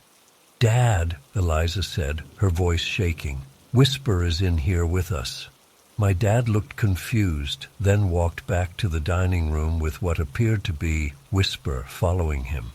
He stopped dead when he saw the cat on the windowsill. "What the?" Now there were 2 identical gray cats in the room. They stared at each other, completely still, while we all sat frozen in shock. After a few seconds that felt like hours, the Whisper that had come in from outside simply turned and walked away, disappearing down the hallway. My dad immediately went to follow it, but once again, there was no trace of a second cat anywhere in the house. "Maybe we accidentally adopted twins," my mom suggested weakly, "and one of them has been hiding outside or in the walls or something." But that didn't explain how either cat could seemingly vanish into thin air or appear in places they couldn't possibly reach so quickly. And it definitely didn't explain what happened next. The following weekend, I was home alone. Eliza was at a friend's house, and my parents were visiting my aunt a few towns over. It was raining heavily, the kind of summer storm that darkens the sky in the middle of the day. I was in the living room watching TV with Luna curled up beside me. Whisper had been in the kitchen last I checked. A power surge made the lights flicker, and then the electricity went out completely. In the sudden silence, I heard footsteps upstairs. Light, like an animal walking, but definitely movement. Thinking Whisper had gone upstairs, I called out her name. No response, just more padding footsteps. I got up to grab a flashlight from the kitchen drawer. As I walked in, I nearly tripped over Whisper, who was sitting in the middle of the floor. The footsteps upstairs continued. My heart racing, I grabbed the flashlight and hesitated at the bottom of the stairs. The footsteps had stopped. Just as I was about to head back to the living room, convincing myself it was just the house settling, I heard a familiar sound. Whisper's distinctive meow coming from upstairs. I looked down at Whisper, who was now rubbing against my legs. She meowed in response to the sound upstairs, the exact same vocalization echoing back and forth. Against my better judgment, I started climbing the stairs, Whisper following close behind. When I reached the top, I shined the flashlight down the hallway. Nothing. I checked each room, my parents' bedroom, the guest room, the bathroom, Eliza's room. All empty. Whisper seemed agitated, pacing back and forth in the hallway, her tail twitching.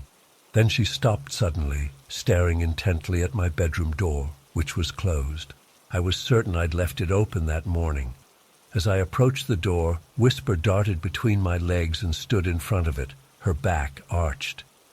I reached for the doorknob, and just as my hand touched it, I heard it again. Whisper's meow, coming from inside my bedroom. I pushed the door open slowly, shining the flashlight inside. Sitting in the middle of my bed was a gray cat, identical to the one at my feet. It stared at me with those same yellow eyes, then slowly blinked. The Whisper beside me hissed loudly and backed away. I stood frozen in the doorway, unable to move or speak. The cat on my bed tilted its head slightly, then stood up and stretched, exactly the way Whisper always did. It jumped off the bed and walked toward me. That's when the Whisper at my feet bolted downstairs. I heard her racing through the living room, then the distinctive sound of her using the cat door we'd installed in the back of the house. The remaining Whisper, if that's what it was, sat at my feet and looked up at me expectantly, as if nothing unusual had happened. I backed away slowly, then turned and ran downstairs. I grabbed my keys and phone and got out of the house as fast as I could. I sat in my car in the driveway for almost an hour, trying to make sense of what was happening. When I finally worked up the courage to go back inside, there was just one Whisper again, sitting calmly on the couch with Luna, as if nothing had happened. The power had come back on, and everything seemed normal. But I couldn't shake the feeling that whatever was in my house wasn't actually a cat, or at least not just a cat. That night, when everyone was home, I tried to tell them what had happened. My parents dismissed it as my imagination combined with the storm and the power outage. Eliza looked worried, but didn't say much. Later, she came to my room and closed the door behind her. "I believe you," she whispered. "I've seen it too. Sometimes I think there are 3 or 4 of her, all in different places at once." We decided to set up a test. The next day, we placed our phones in different rooms of the house, set to record video. We figured if we could capture evidence of Whisper being in multiple places simultaneously, we'd at least know we weren't losing our minds. We set the phones to record for 2 hours while we went grocery shopping, making sure both cats were inside. When we got back, we eagerly checked the footage. The video showed something even more disturbing than we expected. In my bedroom footage, Whisper entered the room about 20 minutes after we left. She jumped on the bed, curled up, and went to sleep. She stayed there, clearly visible, for the entire 2 hours. In the kitchen footage, Whisper could be seen drinking from her water bowl, then sitting by the back door, then playing with a toy mouse. All while she was supposedly asleep on my bed. The living room footage showed Whisper walking in circles around the coffee table repeatedly in an almost mechanical pattern for nearly 40 minutes straight. No normal cat would do that. The most chilling was the bathroom footage. It showed Whisper sitting in the empty bathtub, staring directly at the camera without moving for the entire recording. Not blinking, not shifting position, just staring. We looked at each other in horror as we watched the timestamps. These weren't sequential events, they were simultaneous. Whisper was in 4 different places at once, doing 4 different things. When we finished watching, we looked around for Whisper, suddenly afraid of what we might find. She was sitting in the hallway, watching us, just one of her. Luna was nearby, seemingly unbothered by her companion's impossible nature. That was 2 days ago. Since then, things have escalated. Last night, I woke up at 3 a.m. to find 3 identical gray cats sitting at the foot of my bed, all staring at me with those same yellow eyes. When I turned on the light, there was just one, grooming herself as if she'd been there all along. This morning, my mom saw Whisper walk into the laundry room. When she followed a few seconds later to put clothes in the washer, the room was empty. No cat, nowhere she could have hidden, no way out except past my mom. Moments later, Whisper appeared behind her, coming from the direction of the kitchen. We're all seeing it now. Even my dad, who initially dismissed our stories, went pale yesterday when he saw Whisper in the backyard, and then immediately found her asleep in his home office with the door closed. I don't know what to do. Is it possible to accidentally adopt something that just looks like a cat? Something that can be in multiple places at once? Something that can vanish and reappear at will? I'm writing this from my bedroom with my door locked. Whisper, one of her anyway, is scratching to get in. I can hear her distinctive meow. At the same time, I can hear identical scratching and meowing coming from the front door downstairs, and I just got a text from Eliza, who's at a coffee shop downtown, with a photo of Whisper sitting on our front porch. I don't know what's in our house, but I'm certain now that it's not just a cat, and I have no idea what to do about it.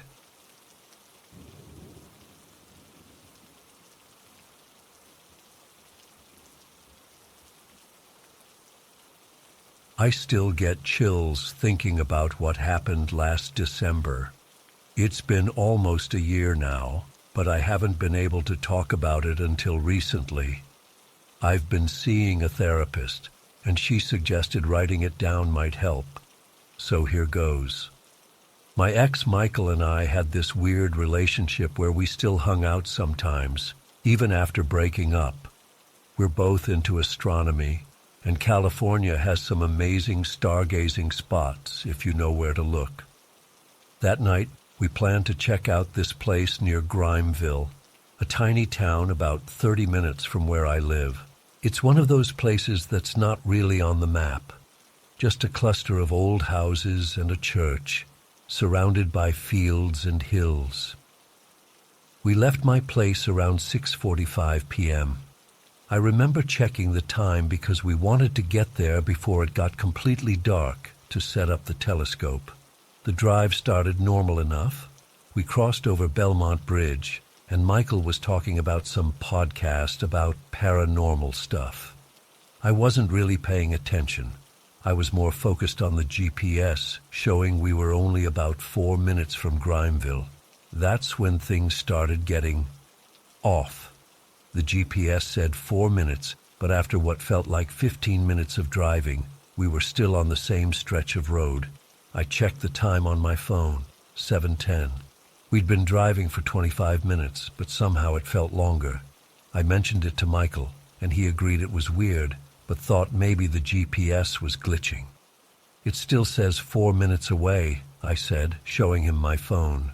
He shrugged it off, but I could tell he was getting uneasy too.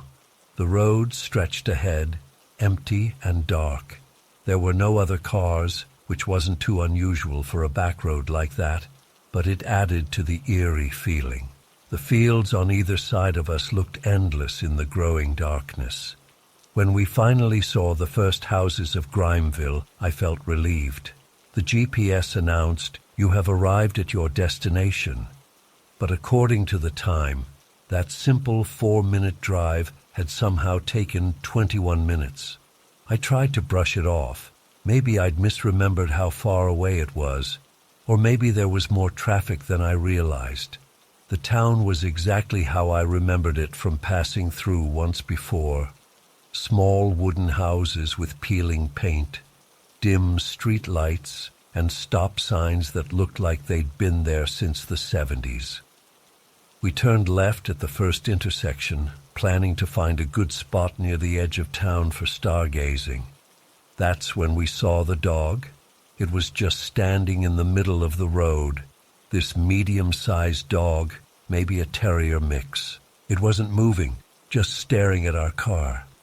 I slowed down, and Michael rolled down his window. "Hey, buddy, you lost?" he called out. Something about that dog made the hair on my arms stand up. It wasn't doing anything threatening, but its stillness was unnatural. Its eyes reflected our headlights in a way that made them look completely white. "Don't get out of the car," I said immediately. I'm usually the first person to help a stray animal, but something deep inside me was screaming danger. Michael ignored me. "It might have a collar, we should check." Before I could stop him, he was opening the door. The moment his foot hit the pavement, the dog's posture changed. It lowered its head and made this sound. Not a growl exactly, but a weird, low hum that didn't sound like it should come from a dog's throat. Michael froze. The dog bared its teeth, and I swear they looked too long, too sharp for a dog that size. Then it snapped at him, not biting but a warning, before darting away between two houses.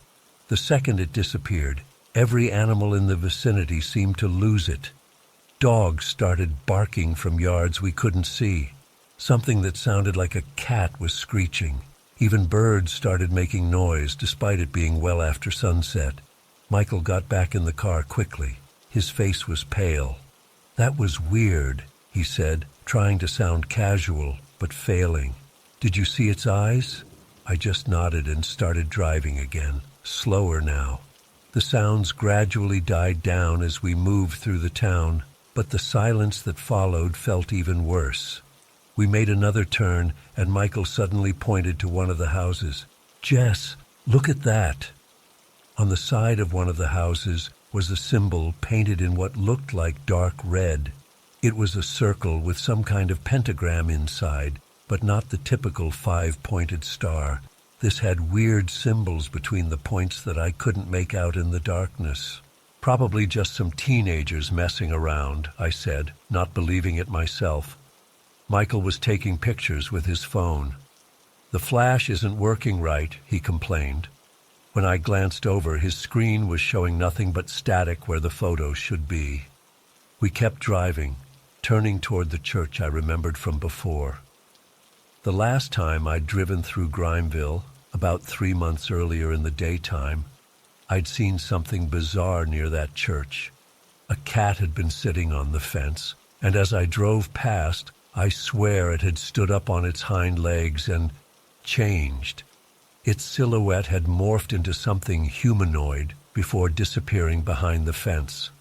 I'd convinced myself it was just a trick of the light, my mind filling in gaps in what I'd seen. But now, approaching that same church in the darkness, that memory came flooding back. I parked the car about 50 feet from the church in a small gravel area that might have been a parking lot. The church itself was old, wooden, with a small steeple. It looked abandoned, no lights, the paint peeling, one of the windows boarded up. We sat there for a moment, neither of us making a move to get out. I was about to suggest we find another spot when Michael nudged me and pointed ahead. 4 people were walking toward us from the direction of the church. They were moving in a straight line, side by side, walking directly down the middle of the road. Something about their movement was off, too uniform, too synchronized. I immediately put the car in drive and started moving slowly past them. As we got closer, the headlights illuminated their features. Except there were no features. Where their faces should have been was just smooth skin. No eyes, no mouth, no nose. Just blank. My stomach dropped. Michael was completely silent beside me. I stepped on the gas, not caring about speed limits anymore.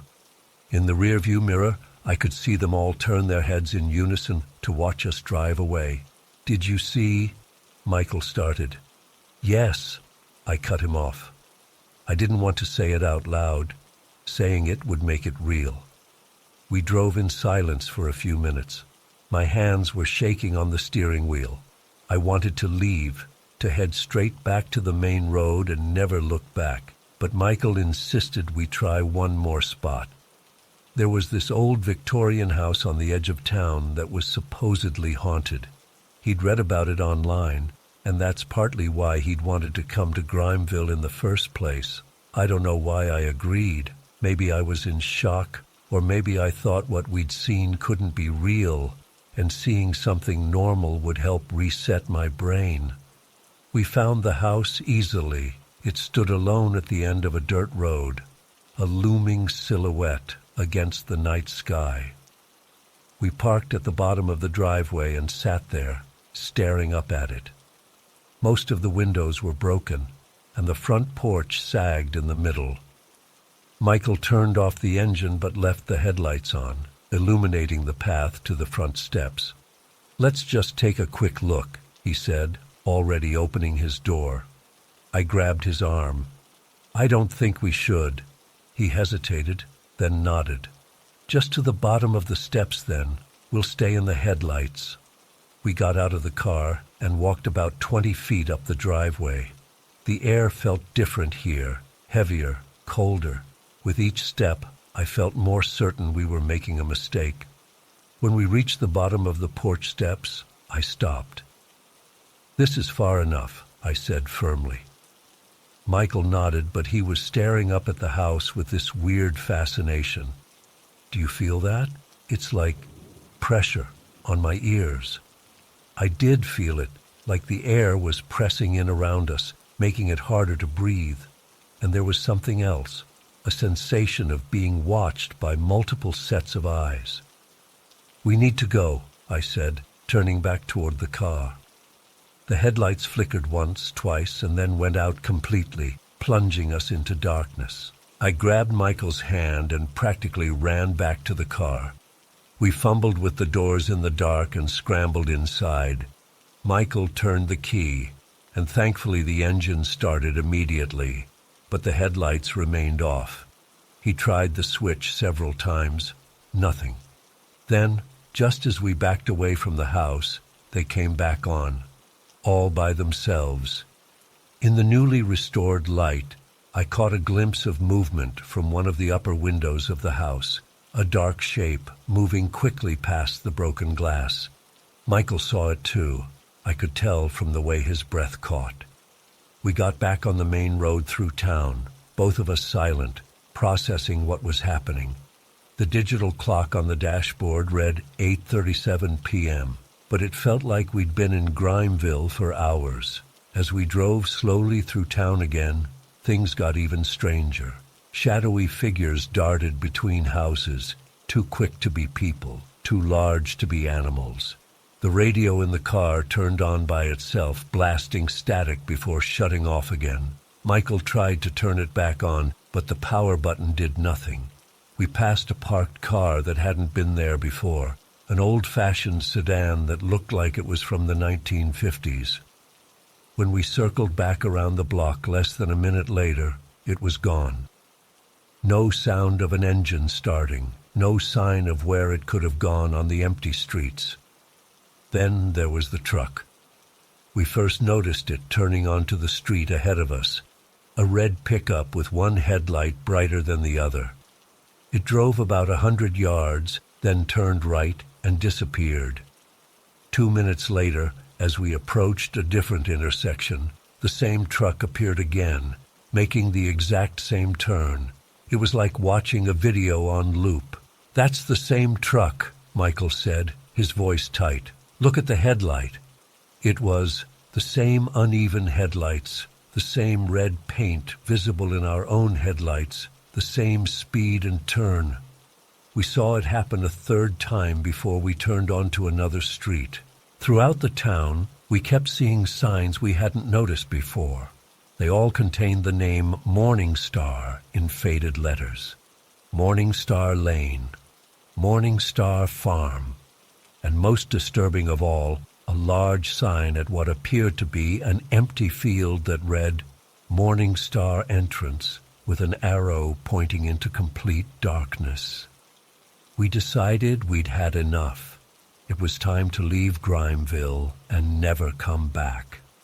We found the main road out of town and started heading back toward the highway. Both of us were quiet, occasionally pointing out something strange, more shadowy movements, lights in abandoned buildings that blinked out as we got closer. About a mile outside of town, we saw headlights approaching from the opposite direction. It was the first sign of other traffic we'd seen all night, and I felt a wave of relief. Normal people, normal cars, reality reasserting itself. But as the headlights got closer, something wasn't right.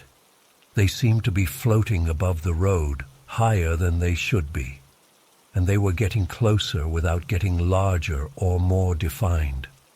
When they should have been right in front of us, they simply vanished. No car passed us.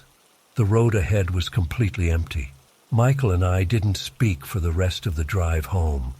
What was there to say? We'd experienced something impossible, something that defied explanation. When we finally pulled into my driveway, it was between midnight and 1 a.m. What should have been a quick evening stargazing trip had stretched into hours, and we hadn't even taken the telescope out of the trunk. Before he left, Michael tried to pull up the photos he'd taken on his phone. All of them, the symbol on the house, the church, everything, were corrupted. Just black squares with digital artifacts around the edges. It's been almost a year now, and I still don't have an explanation for what happened in Grimeville that night. Michael and I have talked about it a few times, comparing memories to make sure we weren't imagining things. Our stories match up exactly, which is both reassuring and terrifying. I've tried researching the town since then. There's almost nothing online about it, just a brief mention in some old county records and a few scattered reports from other people who've passed through and experienced lost time or strange atmospheric conditions. Nothing about faceless people or dogs with two white eyes or cars caught in loops. I've thought about going back in the daylight with other people to prove to myself that it's just a normal, slightly run-down small town. But every time I consider it, I remember the feeling of that heavy air pressing down, the sense of being watched by unseen eyes, and I know I never will. Sometimes I wonder if we somehow slipped into somewhere else that night. Not Grimeville as it exists in our world, but some darker version of it, where the rules are different. Or maybe Grimeville itself is the doorway to that other place, and we were lucky to find our way back out. All I know for sure is that I avoid that highway now, taking the long way around, even if it adds an hour to my trip.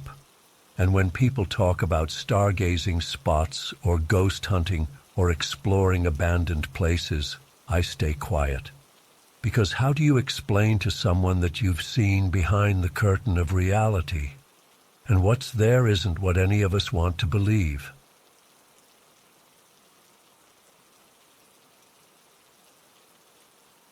I've been sitting here for the past hour trying to figure out how to even start this. I guess I'll just dive right in. I'm from a small town called Ravencrest, one of those places with old buildings and even older stories. The kind of place where everyone knows everyone else's business, and you can't sneeze without 3 people saying, "Bless you," from across the street. What happened to me 15 years ago still keeps me up at night sometimes. I've gone over it 1,000 times in my head, and I still can't make sense of it. When I turned 18, my grandmother gave me this beautiful ring with my birthstone in it.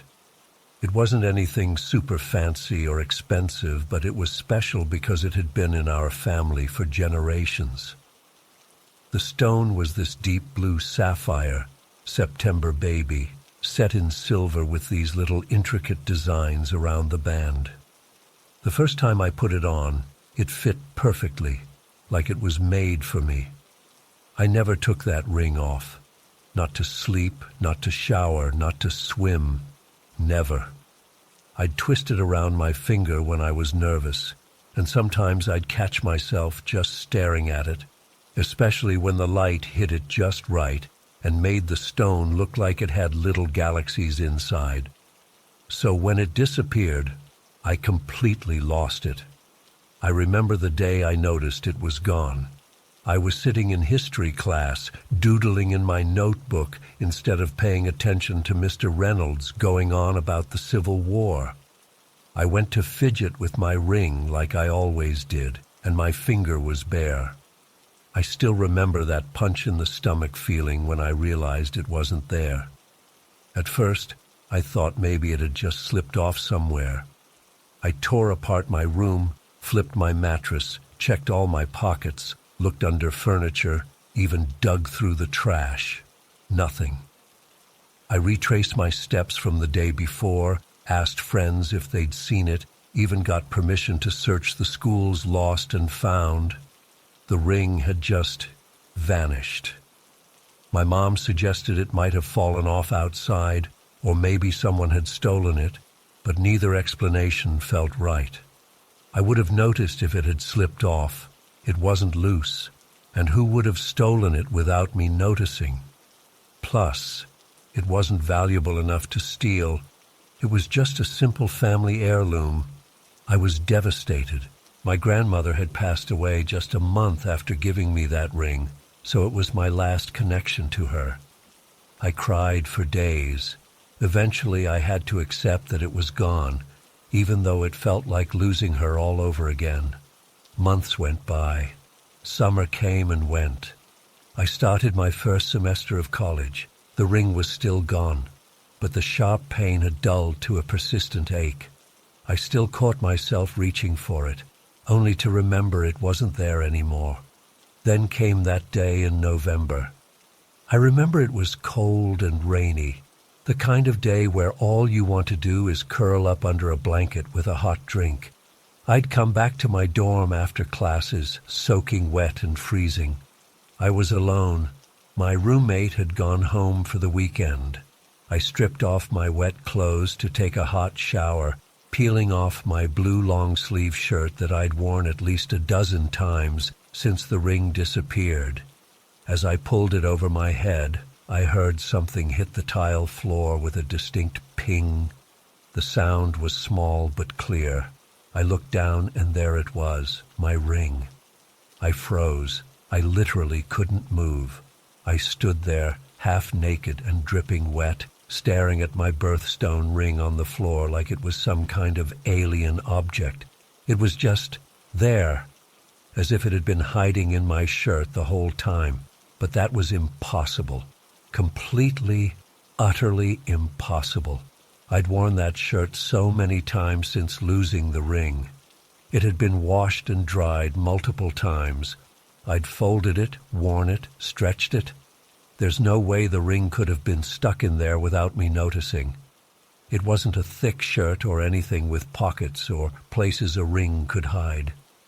It was just a basic cotton long sleeve. I finally snapped out of my shock and picked it up with shaking hands.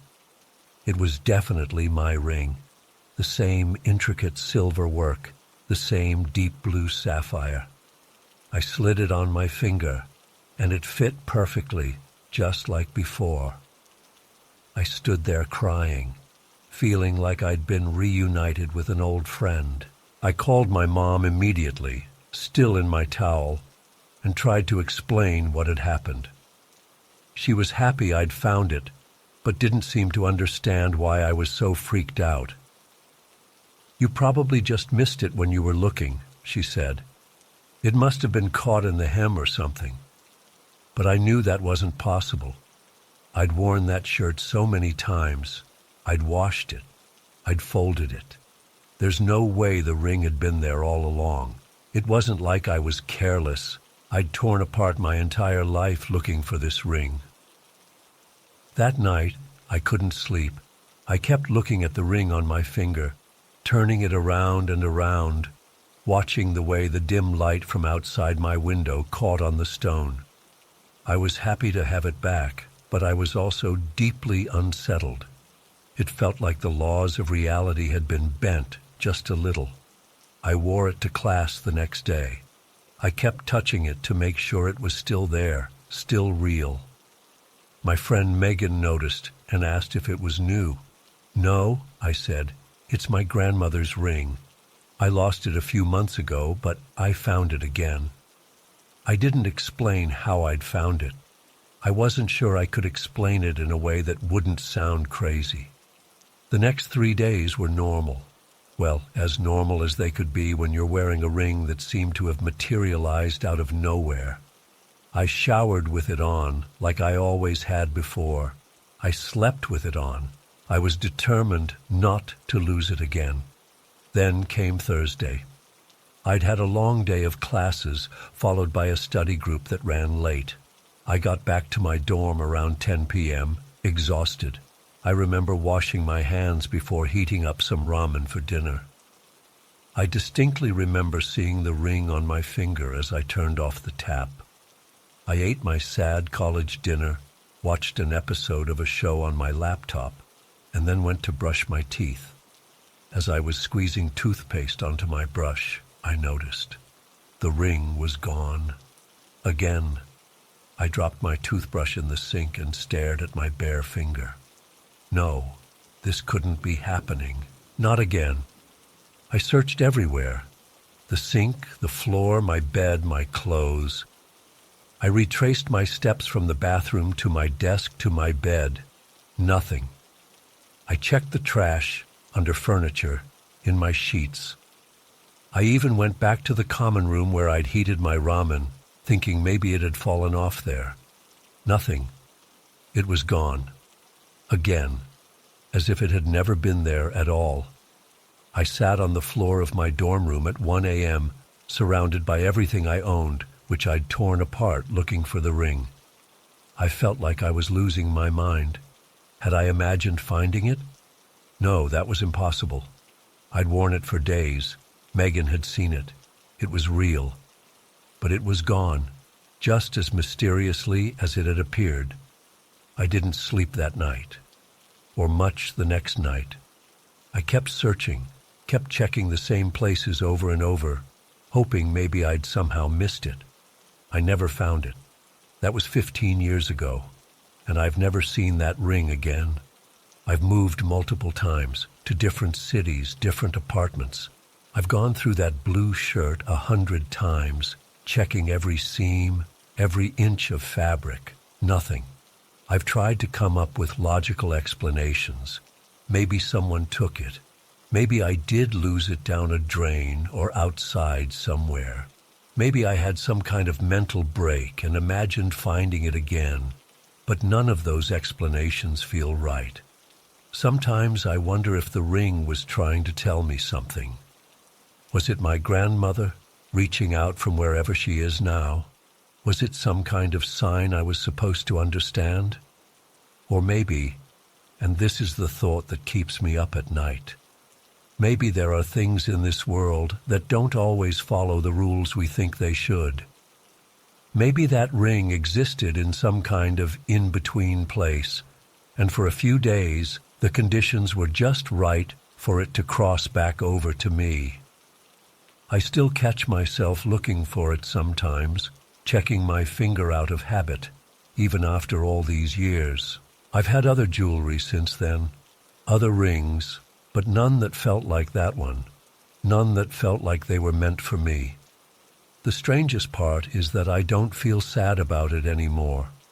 Instead, I feel, I don't know, privileged, like I got to witness something that most people never will, a tiny tear in the fabric of reality, a glimpse at something beyond what we can explain. But I still check the pockets of every shirt I put on, just in case. And sometimes when I'm half asleep, I swear I can feel the weight of it on my finger, cold and comforting, before I fully wake up and it's gone again. I don't expect anyone to believe me. I'm not sure I would believe it if someone else told me this story. But it happened. And 15 years later, I still don't have an explanation. I don't think I ever will.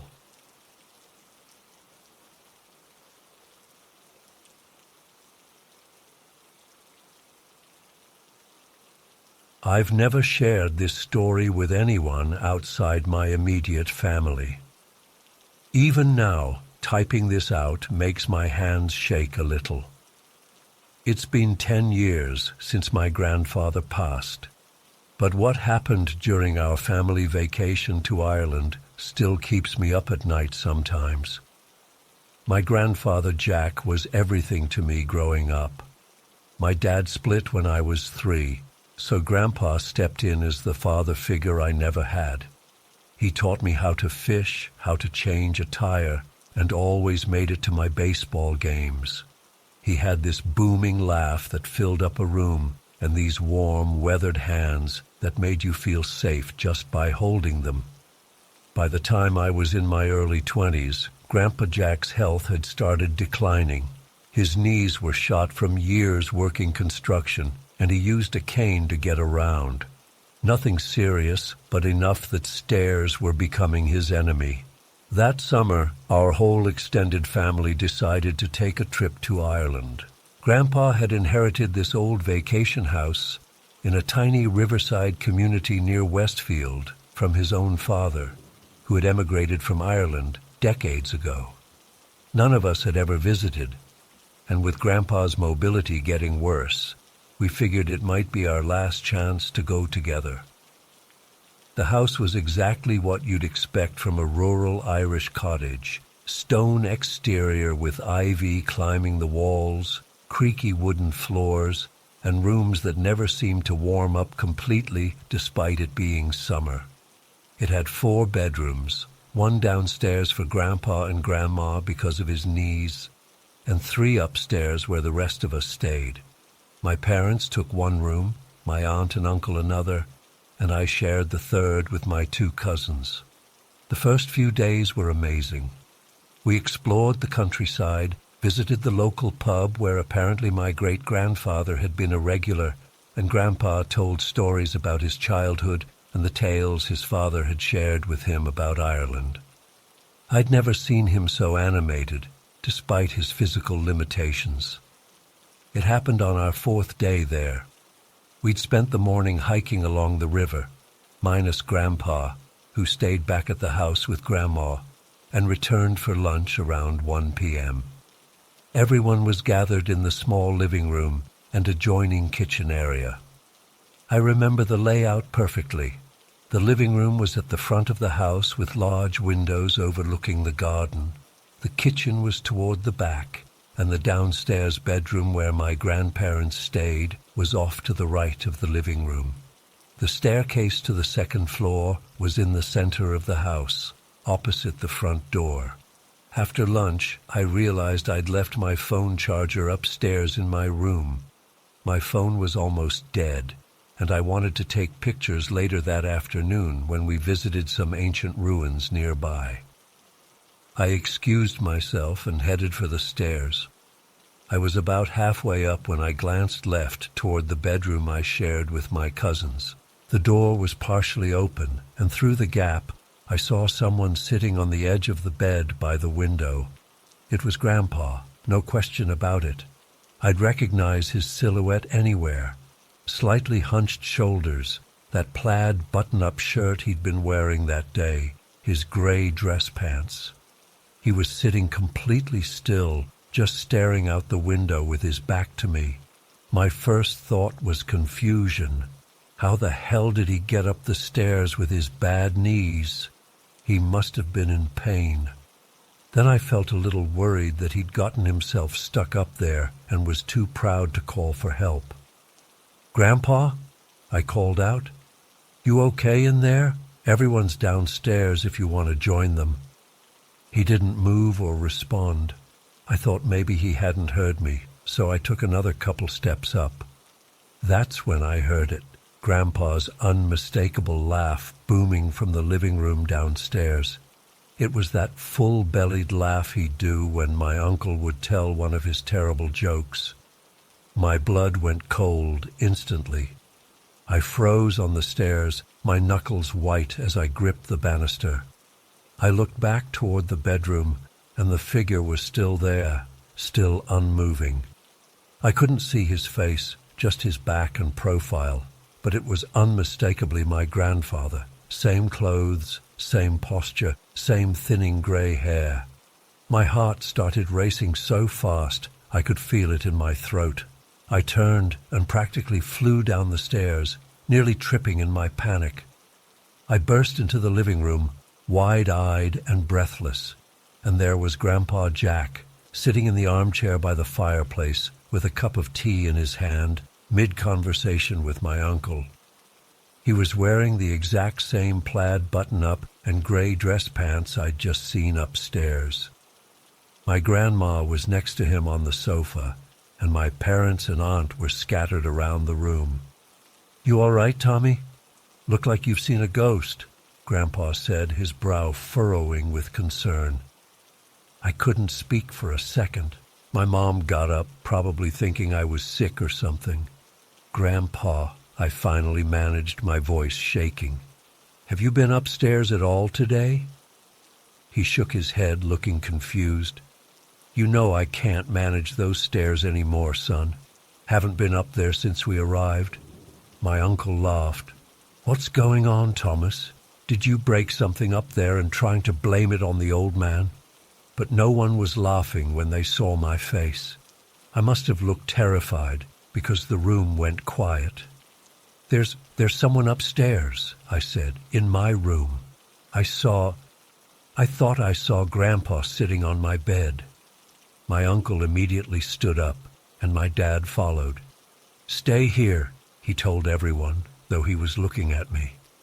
They went upstairs while I stood there shaking. Grandpa reached out and took my hand, squeezing it tightly. His hand was warm and solid, real. "What exactly did you see, Tommy?" he asked quietly. "Someone sitting on my bed, looking out the window. Same clothes as you, same haircut. It was your back, Grandpa. I swear it was you." My grandma made the sign of the cross. She was Irish Catholic and superstitious as they come. Dad and my uncle came back down a few minutes later. "Nothing," my dad said. "All the rooms are empty." "Windows all closed, no sign of anyone being up there," my uncle added. "I want to check," I said, finally regaining some courage.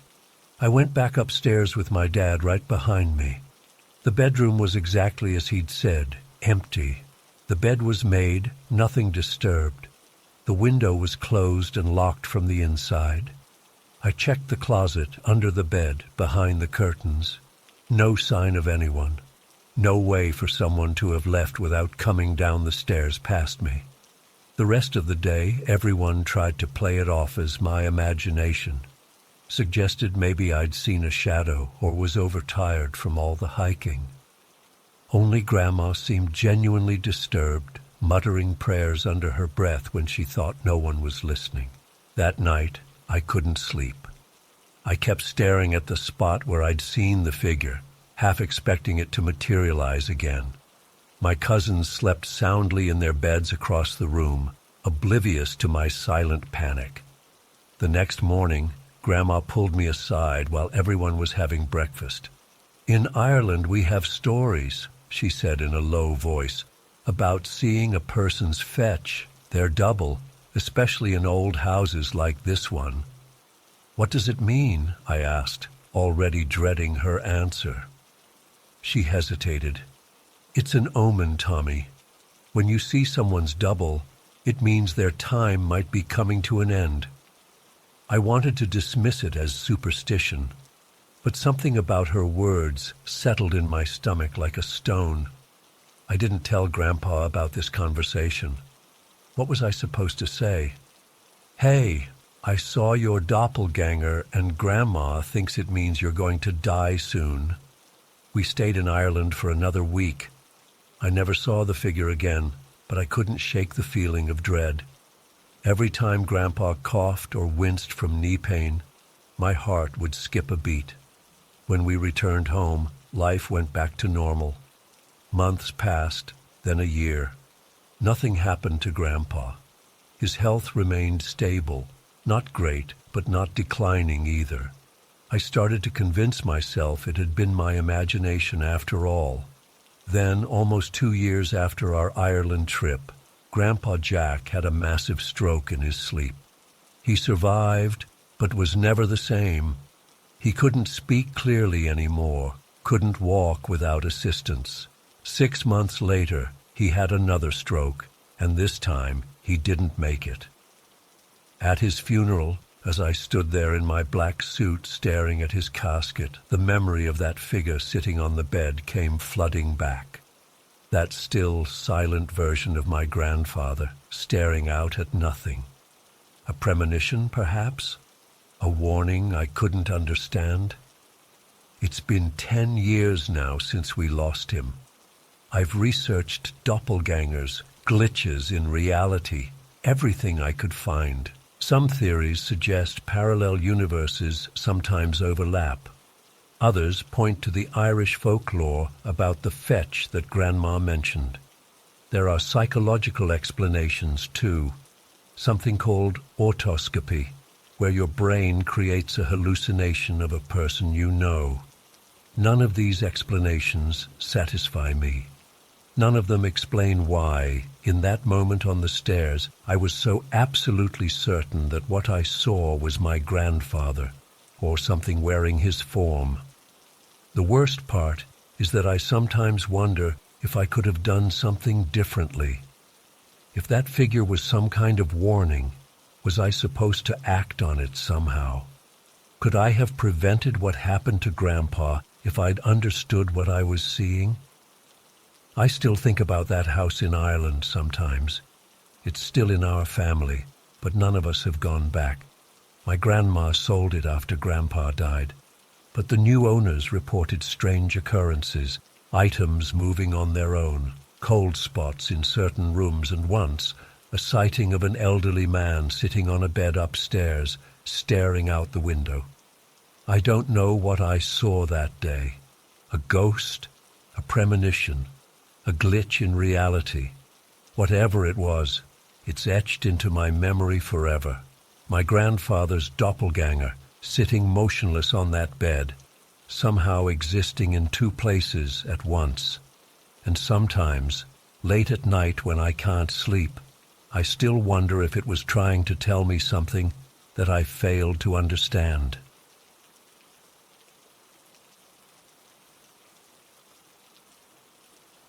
Suddenly I heard a loud pop and felt my car start to veer to the right. "Shit," I muttered, realizing I must have blown a tire. I carefully pulled over to the shoulder and got out to assess the damage. Sure enough, my front right tire was completely flat. Grumbling to myself, I popped the trunk to get the spare. As I rummaged around for the jack, I had an eerie feeling like I was being watched. I tried to shake it off, telling myself I was just on edge from being alone on a dark road in the middle of nowhere. I got the spare out and started jacking up the car. The night was dead silent except for the creaking of the jack and the chirping of crickets.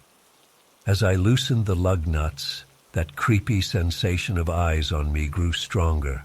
A chill ran down my spine. I turned to look behind me and nearly jumped out of my skin. There in the darkness beyond my car's headlights, I saw 2 glowing red eyes staring right at me. They were huge, much larger and higher off the ground than any animal I'd ever seen. My heart started racing. I told myself it must be a deer or something, but deep down, I knew that wasn't true. Those eyes were far too intelligent, too malevolent. I turned back to the tire, trying to work faster. My hands were shaking as I removed the lug nuts. Just change the damn tire and get out of here, I thought. That's when I heard it, a low, guttural growl that made every hair on my body stand on end. It was unlike anything I'd ever heard before, not quite human and not quite animal. I slowly turned back toward the sound. The eyes had moved closer, and now I could make out a massive dark shape behind them.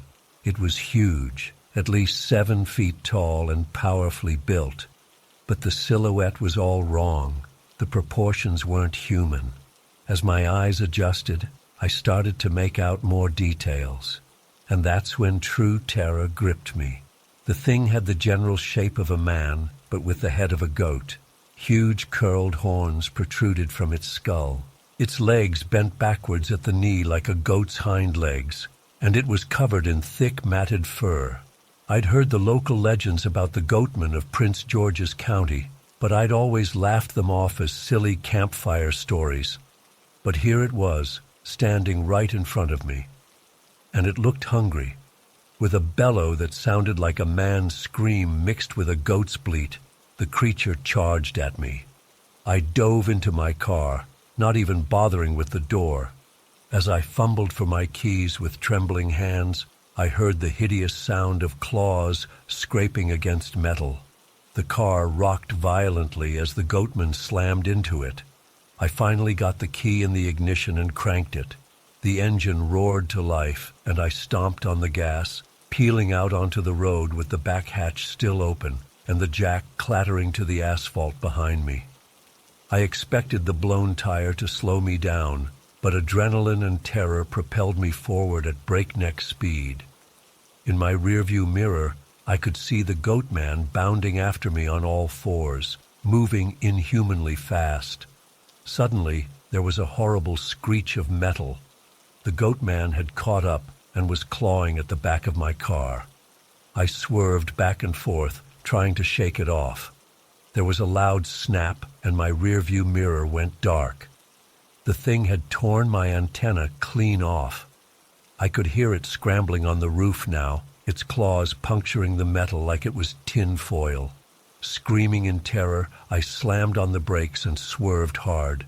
The goatman went flying off the roof. I hit the gas again, praying I'd lost it. After a few minutes of driving like a maniac, I chanced a look in the rearview mirror. The road behind me was empty. I let out a shaky breath, feeling myself start to come down from the adrenaline high. That's when I noticed the rank, musty smell, like wet fur and rotten meat. Horror flooded through me as I realized it was coming from inside the car. I hesitantly looked over my shoulder into the back seat. 2 glowing red eyes stared back at me from the darkness. What happened next is mostly a blur. I remember smashing through a guardrail, my car rolling down an embankment, glass shattering, metal crunching, that horrible bleating scream. I must have blacked out, because the next thing I knew I was waking up in a hospital bed. The doctors said I was lucky to be alive after an accident like that. They found me over 50 feet from the wreckage of my car, with no memory of how I got there. When I tried to tell them about the goatman, they exchanged worried glances and upped my pain meds. I overheard them talking about head trauma and possible hallucinations, but I know what I saw, and apparently I'm not the only one. While recovering in the hospital, I did some research online. Turns out sightings of the goatman go back decades in Prince George's County. Lots of stories similar to mine. Lone drivers encountering the creature on dark rural roads. Local folklore says it was the result of experiments at the Beltsville Agricultural Research Center back in the 1970s. Scientists supposedly crossed human DNA with goats in some kind of secret government project. The goatman was the twisted result, escaping into the surrounding forests. Crazy as it sounds, it's the only explanation that makes sense to me after what I experienced. The doctors say I'm lucky I only ended up with a concussion and some broken ribs. But I don't feel lucky. I haven't driven at night since the incident. I have horrible nightmares where I'm back on that road, those glowing red eyes bearing down on me. I wake up in a cold sweat, the phantom stench of wet fur in my nostrils. The insurance company totaled my car. When I went to clean out my belongings, I was shocked by the damage. Deep claw marks gouged the roof and sides. The back windshield was shattered. And strangest of all, there were tufts of coarse hair caught in the twisted metal. Hair that didn't match any known animal species. I took some samples to a lab for testing, but they were inconclusive. The DNA didn't match anything in their database. It was some kind of unknown hybrid, they said. Part of me wishes I could forget that night ever happened. Go back to my normal life. Dismiss it all as a bad dream or hallucination like the doctors said. But I know what I saw was real. The goat man is out there, lurking in the forests of Prince George's County, waiting for unwary travelers on lonely roads. I was lucky to escape with my life. Others may not be so fortunate. So consider this a warning to anyone driving through rural Maryland at night. If you blow a tire or your car breaks down, don't get out to fix it. Keep driving on the rim if you have to, because you never know what might be watching you from the darkness, ready to pounce. And if you see a pair of glowing red eyes in your rearview mirror, floor it and don't look back. The goat man is all too real, and it's always hungry for its next victim. I still don't understand why it let me live that night. Maybe it was toying with me, enjoying the chase. Or maybe I just got lucky. But I have a feeling our paths will cross again someday. And next time, I might not be so fortunate. So if you're ever driving through Prince George's County late at night and see a hulking shape by the side of the road, don't slow down. Don't stop to help. Just keep driving and pray it didn't see you. Because once the goatman has your scent, it won't stop until it catches you. I'll never forget those glowing red eyes or that blood-curdling scream. Half man, half animal. The goatman is real, and it's still out there somewhere. Stay safe and stay away from dark country roads in Maryland. You never know what's lurking in the shadows, waiting to pounce.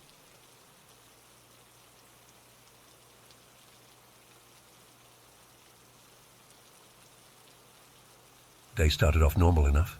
We met up at the park entrance around 2 p.m., the sun shining brightly overhead. Ava brought her new camera and was excited to take some photos for her Instagram. Demi packed us some snacks and drinks in her backpack.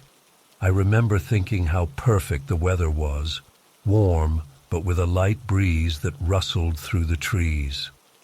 We wandered through the park for a while, stopping to take silly selfies and admire the flowers in bloom.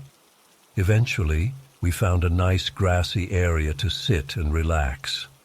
Ava got some great shots of us lounging in the sun-dappled field. We were laughing and joking around, just enjoying each other's company like we always did. After about an hour, I needed to use the restroom. There were some public toilets near the park entrance, but they were a good 10-minute walk away. I told the girls I was just going to duck behind some trees to pee quickly. They teased me about watching out for poison ivy, and I headed off into a more densely wooded area for privacy. As soon as I stepped into the shade of the trees, I felt a chill run down my spine. The cheerful sounds of the park seemed to fade away, replaced by an eerie silence. I tried to shake off the uneasy feeling, telling myself I was being ridiculous. But as I finished up and turned to head back, the hairs on the back of my neck stood up. I had the overwhelming sensation of being watched. I scanned the trees around me, heart pounding. There was nothing there that I could see, but the feeling of eyes on me wouldn't go away. I hurried back toward where Ava and Demi were waiting, eager to be out of the woods. When I emerged from the tree line, I was struck by how quiet everything had become. The usual sounds of people chatting and kids playing had disappeared. Even the birds had stopped chirping. Ava and Demi were sitting exactly where I'd left them, but they both had strange, blank expressions on their faces. "Hey guys, did you hear that?" I called out as I approached. Neither of them responded or even looked in my direction. It was like they were frozen in place. That's when I saw it, a blindingly bright light moving through the treetops. At first I thought it must be a drone or something, but it was moving far too erratically. The light dipped and swooped between branches before hovering directly over our little group. I wanted to run, to grab my friends and get the hell out of there. But my legs wouldn't move. I stood rooted to the spot, unable to do anything but stare as the light pulsed and grew brighter. Suddenly, a pale hand emerged from behind a nearby tree trunk. But this was no normal human hand. The fingers were impossibly long and thin, ending in sharp points. My breath caught in my throat as I watched those alien digits curl around the tree. That broke whatever spell had been holding us in place. Ava let out a blood-curdling scream that snapped Demi and I back to reality. We scrambled to our feet and took off running without a second thought. I've never run so fast in my life. My lungs were burning and my legs ached, but pure adrenaline and terror kept me going. I could hear Ava and Demi's ragged breathing behind me as we sprinted toward the park exit. We didn't stop running until we were well outside the park gates.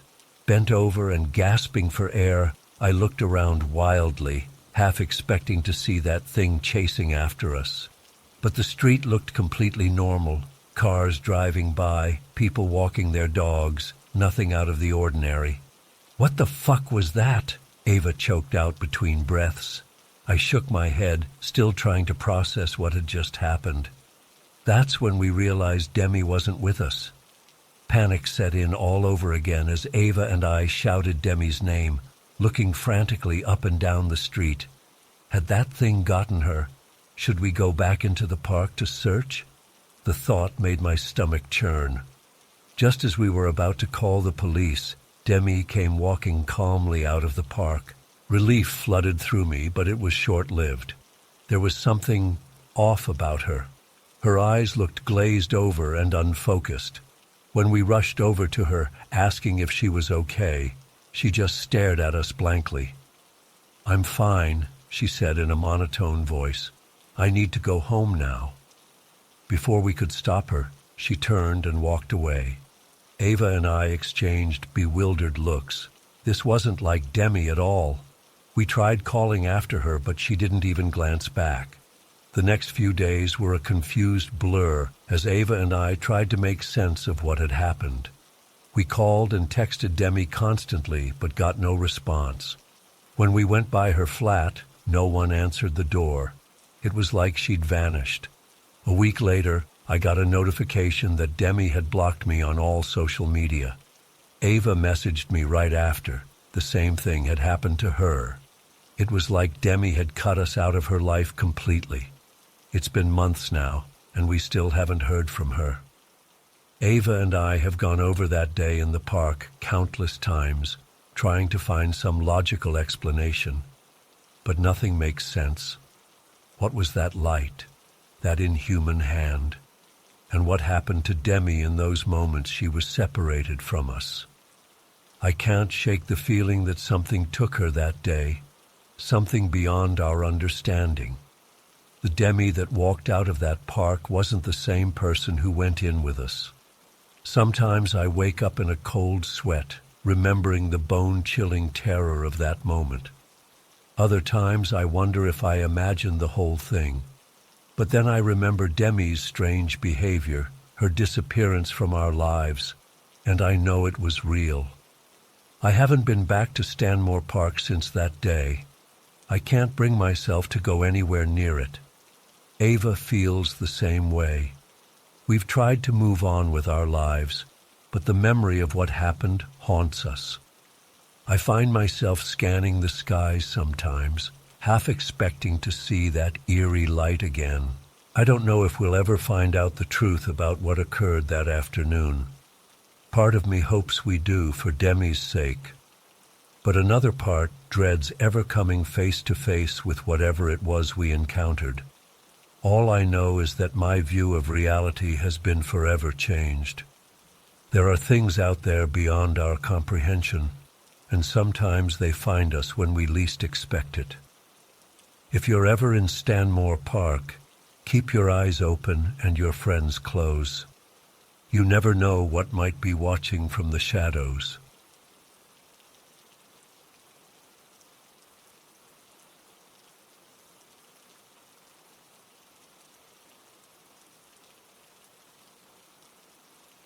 Still can't believe what I saw that day in the mountains. It's been weeks, but the image is burned into my mind. I've spent over 30 years foraging for mushrooms in those woods, and I thought I knew every inch of that forest, but nothing could have prepared me for what I encountered. It was a crisp autumn morning when I set out on my usual route along the winding mountain road. The air was thick with the earthy scent of decaying leaves, and a light mist clung to the treetops. I'd driven this road hundreds of times before, my eyes always scanning the forest floor for signs of mushrooms. As I rounded a sharp bend, something caught my eye that made me slam on the brakes.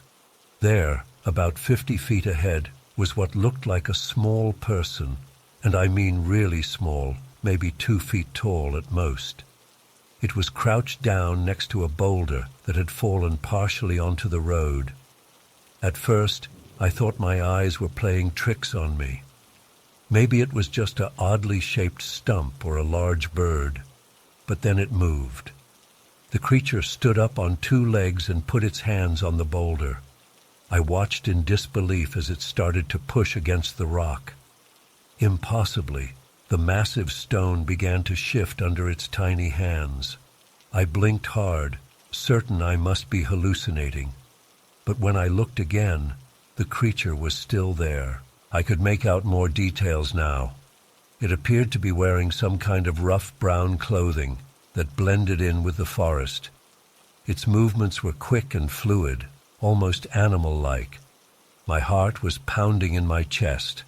I fumbled for my phone, desperate to get a picture, but my hands were shaking so badly I couldn't even unlock the screen. Just then, the creature's head snapped in my direction.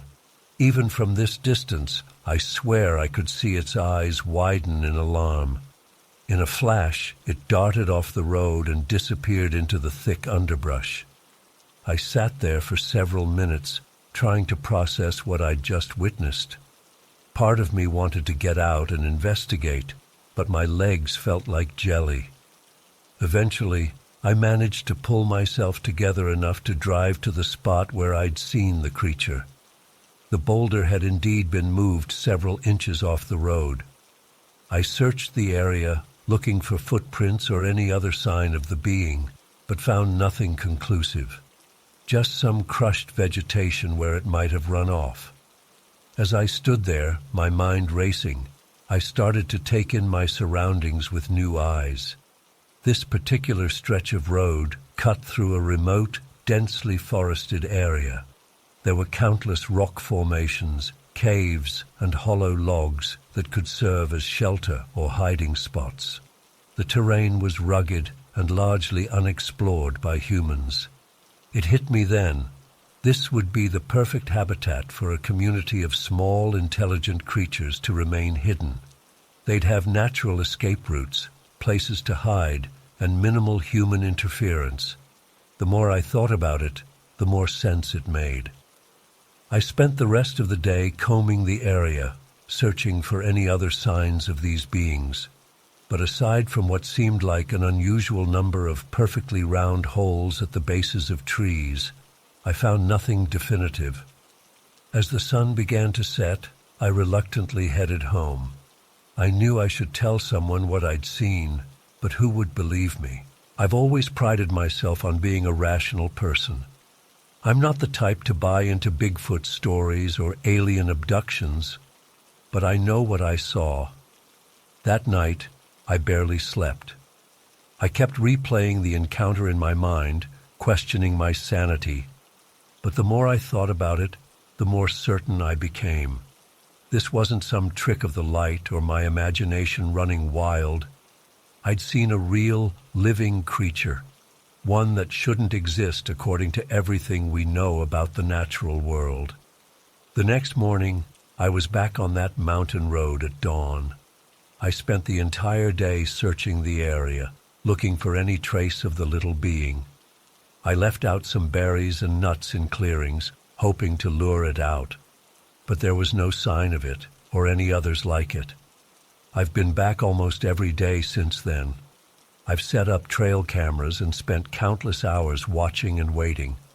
So far, I haven't seen the creature again, but I have noticed some strange things. Tiny structures made of twigs and leaves hidden in the underbrush, unusual patterns of pebbles arranged on fallen logs, soft whistling sounds that don't match any known bird call. I know how this all sounds. If someone had told me this story a month ago, I'd have thought they were crazy or pulling my leg. But I'm telling you, these creatures are real. I've spent my entire adult life in these woods. I know every plant, every animal, every sound.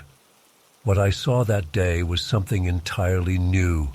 I've done some research since then, looking into folklore and legends from this region. There are old stories of little people living in the mountains, but most scholars dismiss them as myths or exaggerated accounts of children lost in the woods. Now, I'm not so sure. I've thought about reporting my sighting to the authorities or to scientists, but I'm hesitant. What if an influx of researchers or curious onlookers disrupts their habitat? What if they're captured and studied like lab rats? No, for now at least, I think it's best to keep this to myself. But I had to tell someone, which is why I'm sharing this here. I know most of you will probably think I'm nuts or making this up. That's okay. I'm not looking for anyone to believe me. I just needed to get this off my chest. I'm going back out there tomorrow and the day after that and every day I can. I don't know if I'll ever see that little creature again, but I can't stop looking. It's like that brief encounter opened up a whole new world of possibilities. If there's one thing I've learned from my years in the forest, it's that nature always has more secrets to reveal. We think we know everything about our world, but there are still mysteries out there, hiding just out of sight. I saw one of those mysteries with my own eyes, and it's changed everything for me. So the next time you're out in the woods, keep your eyes open. Look closely at that oddly shaped stump or that flash of movement in your peripheral vision. You never know what you might see if you're really paying attention. There are wonders out there just waiting to be discovered. And who knows, maybe someday one of you will see what I saw and know that you're not alone in this incredible experience.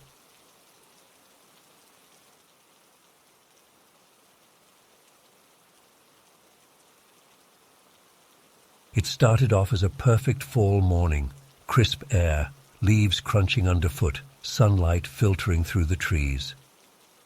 My 12-year-old son, Jake, was excited to tackle one of the more challenging trails in the park.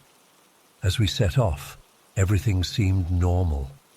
We chatted about school and sports as we made our way deeper into the forest. About an hour in, I started to get an uneasy feeling.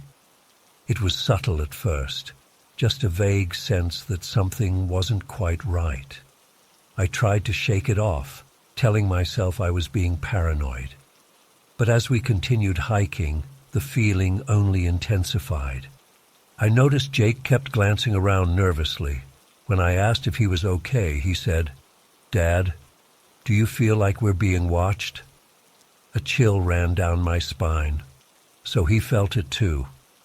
I didn't want to alarm him, so I casually said, "It's probably just the wildlife, buddy. Lots of critters out here." But I knew it wasn't wildlife. This was different. It felt malevolent somehow, like there were eyes boring into us from every direction. I instinctively pulled Jake closer as we walked. That's when the weird stuff started happening.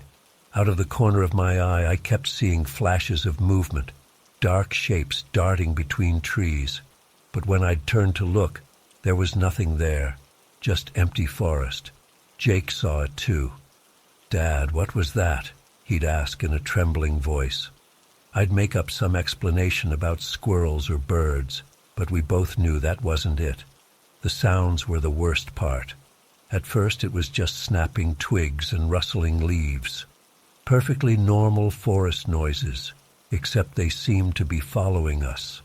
No matter which direction we went, the sounds were always right behind us or off to the side, never where we could actually see what was making them. Then we started hearing the whispers, faint at first, barely audible. I thought I was imagining things, but they grew louder, more insistent. It wasn't any language I recognized, just sibilant hissing sounds that made the hair on the back of my neck stand up. Jake heard them too. He grabbed my hand, squeezing it tight. "It's okay," I said, trying to keep my voice steady. "Let's pick up the pace a bit." We started walking faster, almost jogging at times. But the whispers kept pace with us, always just out of sight but unmistakably there. As the trail started to climb steeply, things got even weirder. The shadows around us seemed to deepen and shift in unnatural ways. It was the middle of the day, but it felt like twilight had suddenly descended on the forest. The air grew thick and oppressive, making it hard to breathe. That's when I made the decision. "Jake," I said as calmly as I could, "I need you to do exactly what I say. Keep your eyes forward and don't look back, no matter what. We're going to walk quickly but carefully up this hill. Don't stop for anything. Understand?" He nodded, eyes wide with fear. I could see he wanted to ask questions, but he stayed silent. Smart kid. We started up the steep incline, and immediately the whispers intensified. They seemed to be coming from right behind us now, so close I could almost feel breath on the back of my neck. Every instinct screamed at me to turn around, to confront whatever was there. But some deeper part of me knew that would be a terrible mistake. So we pressed on, our legs burning as we practically ran up the hill. Jake whimpered softly, but kept his eyes locked ahead just like I told him. The whispers grew to a fever pitch, and I swear I felt something brush against my back. But I didn't look. I couldn't look. Just when I thought my legs would give out, we crested the hill, and I saw our car in the parking lot ahead. "Run!" I yelled, and we sprinted the last 100 yards. I fumbled with the keys, hands shaking so bad I could barely get the door open. We dove inside, and I slammed the locks down. For a long moment, we just sat there panting, too scared to speak. Finally, Jake turned to me with tears in his eyes. "Dad, what was that? What happened back there?" I took a deep breath, trying to calm my racing heart. "I don't know, son, but I do know one thing. Something followed us through that entire hike. Something that shouldn't exist." Jake's eyes widened. "You mean like a ghost or a monster?" I shook my head. "I don't know what it was, but it wasn't natural and it wasn't friendly. Whatever's in those woods, it's not safe." As I started the car, I made a silent vow. We were never coming back to this part of the park again. Some places are better left alone, and some things are better left unseen. The drive home was tense and quiet. We were both still processing what had happened. I kept checking the rearview mirror, half expecting to see some dark shape emerging from the trees behind us. But there was nothing, just an empty road stretching out behind us. Jake finally broke the silence. "Do you think it followed us home?" I gripped the steering wheel tighter. "No, I don't think so. I think whatever it was, it's confined to that area of the forest. But we can't be sure. When we get home, I want you to stay inside for the rest of the day, okay?" He nodded solemnly. I hated seeing him so scared, but I knew it was for the best. We needed to be cautious. As we pulled into our driveway, I felt some of the tension finally start to ease. We were home. We were safe. Or so I thought. That night, as I was getting ready for bed, I heard Jake call out from his room, "Dad, come quick!" I raced down the hall, heart pounding. Jake was standing at his window, pointing outside. "I saw something in the backyard," he said, voice shaking. "A shadow, moving really fast." I peered out into the darkness, scanning the yard. At first I saw nothing. Then, just for a split second, I caught a glimpse of movement. A dark shape, humanoid but somehow wrong, darting behind a tree. My blood ran cold. "Get away from the window," I said, pulling Jake back. I quickly closed the curtains and turned on all the lights in the room. "It's okay," I told him, trying to sound more confident than I felt. It was probably just a deer or something. But we both knew that wasn't true. Whatever had followed us in the forest had found its way here, to our home. I spent the rest of the night sitting in Jake's room, watching over him as he slept fitfully. Every little noise made me jump. The house creaked and settled, and each time I was convinced it was something trying to get in. As dawn broke, I finally started to relax a bit. We had made it through the night, but I knew this was far from over. Whatever we had encountered in those woods, it wasn't going to leave us alone easily. In the days that followed, we experienced more strange occurrences. Objects moving on their own, whispers in empty rooms, shadows flickering at the edge of our vision. It was like we had brought a piece of that haunted forest home with us. I've researched everything I can about the area where we hiked, trying to find any history of similar experiences. There are a few vague legends about spirits in the woods, but nothing concrete, nothing to explain what we went through. It's been months now, and things have mostly calmed down. The incidents have become less frequent, though they haven't stopped entirely. Jake still has nightmares sometimes. I find myself constantly looking over my shoulder, jumping at every unexpected sound. I don't know if we'll ever fully understand what happened that day in the forest. Part of me doesn't want to know, but I do know this. There are things in this world that defy explanation. Things that lurk in the shadows, just beyond the edge of what we consider reality. So if you're ever hiking in the Ohio River Valley and you start to feel like something's watching you, don't look back. Just keep moving and pray that you make it out of those woods, because some things once seen can never be unseen, and some forces, once awakened, will never truly let you go.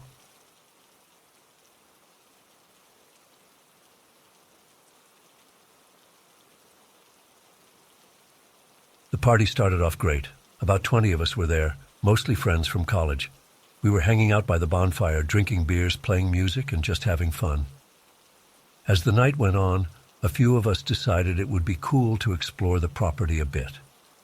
Jake's place backed up to this dense wooded area that none of us had really checked out before. At first, it was just innocent fun. A group of about 5 or 6 of us grabbed some flashlights and headed towards the tree line, laughing and joking around. I stayed back by the fire, chatting with some other friends. After about 15 minutes, we heard shouting coming from the direction of the woods. Suddenly, the group came running back towards us, looking absolutely terrified. "What the hell happened?" I asked as they stumbled back to the bonfire, out of breath and visibly shaken. My friend Mike was the first to speak up. "There's something out there, man," he said, his voice trembling. It attacked us or something. We couldn't see it clearly, but it was big and fast. The others nodded in agreement, still trying to catch their breath. They described hearing rustling in the bushes, then feeling something brush past them forcefully. Whatever it was seemed to circle around them in the darkness before they all panicked and ran. At first, I was skeptical. I figured they were just drunk and had scared themselves. But the fear in their eyes was real. These weren't the type of guys to get spooked easily. As we all tried to process what they were saying, another group decided they wanted to check it out for themselves. Despite protests from those who had just returned, about 4 or 5 people grabbed flashlights and headed towards the woods. I had a bad feeling, but curiosity got the better of me, and I decided to join them. We made our way to the edge of the property where it met the tree line. The woods looked especially dark and foreboding now. We shone our flashlights into the trees, not seeing anything out of the ordinary at first. Then someone gasped and pointed. There, about 50 feet into the woods, was a pair of glowing red eyes. They were huge, at least 6 feet off the ground, and they were staring right at us. My blood ran cold. Those eyes, they didn't look like any animal I'd ever seen. They were too big, too intelligent looking. For a moment we all just stood there frozen in shock. Then the eyes blinked and vanished, just disappeared into thin air. Before any of us could react, they reappeared in a different spot, closer this time. Then they vanished again. Panic set in, and we all turned to run back to the house. But as we spun around, the eyes materialized right in front of us, blocking our path. They were massive, easily 7 or 8 feet tall now, and they were between us and safety. We scattered in different directions, screaming in terror. I sprinted as fast as I could, branches whipping my face as I crashed through the underbrush. I could hear the heavy footsteps of something massive behind me, but I didn't dare look back. Somehow I made it back to the bonfire, my heart pounding out of my chest. The others stumbled out of the woods too, all of us gasping and trembling. "Did you guys see that?" someone shouted. We all nodded, too shocked to speak. Jake came running over, asking what had happened. Between panicked breaths, we tried to explain about the glowing red eyes, how they had appeared and disappeared, how they had cut us off from the house. Jake looked bewildered and scared. "We need to get inside, now," he said firmly. We all hurried into the house, locking the doors behind us. Everyone was freaked out, trying to make sense of what we'd seen. Some people were crying, others were on their phones trying to call for help, but cell service was spotty out there. I went to one of the upstairs windows, peering out into the darkness. For a moment, I didn't see anything. Then a chill ran down my spine as I spotted those red eyes again at the edge of the woods, staring at the house. I blinked, and they were gone. We spent the rest of the night huddled in the living room, too scared to sleep. Jake's parents were away for the weekend, so we were on our own out there. We kept the lights on and took turns keeping watch. As the sun finally began to rise, we ventured outside cautiously. There was no sign of whatever had terrorized us during the night. We searched the woods, but found no tracks or other evidence. It was like it had never happened. In the light of day, some people tried to rationalize it. Maybe it was just some kind of animal, they said, or maybe we were all drunk and imagined it. But deep down, we all knew the truth. Those eyes were real, and they weren't natural. I wish I could say that was the end of it, that we all just went home and forgot about that night. But for me, at least, it was only the beginning. Over the next few weeks, I started seeing those eyes again. Never for more than a split second, and always when I was alone. I'd be walking to my car at night and catch a glimpse of them watching me from between 2 buildings. Or I'd wake up in the middle of the night to see them hovering outside my 2nd-story window. gone as soon as I blinked. I tried to convince myself I was imagining things, that it was just leftover fear from that night. But it felt so real. I stopped sleeping, barely ate. My friends were worried about me, but I was afraid to tell them what was happening. They'd think I was crazy. It all came to a head about a month after the party. I was driving home late one night on a lonely stretch of road. As I rounded a bend, my headlights illuminated something in the middle of the road. I slammed on the brakes, heart racing. There, standing motionless, was a tall, dark figure. It was hard to make out any details, but it had to be at least 8 feet tall. And those eyes, those terrifying red eyes, were staring right at me. I sat there paralyzed, engine idling. The figure didn't move. It just kept staring. After what felt like an eternity, I managed to put the car in reverse. As soon as I started backing up, the figure vanished into thin air. I sped home in a panic, convinced it would reappear at any moment. When I finally made it inside, I broke down sobbing. I couldn't take it anymore. The fear, the sleepless nights, the constant feeling of being watched. It was too much. The next day, I packed a bag and left town. I didn't tell anyone where I was going. I just needed to get away, to clear my head. I spent a few weeks staying with a distant relative, trying to make sense of everything that had happened. Eventually, I worked up the courage to return home. To my relief, the sightings seemed to have stopped. Life slowly returned to normal, though I never forgot what I saw that night in the woods. It's been a few years now, and I still don't have any answers. What were those creatures? Why did they terrorize us? And why did they seem to fixate on me afterwards?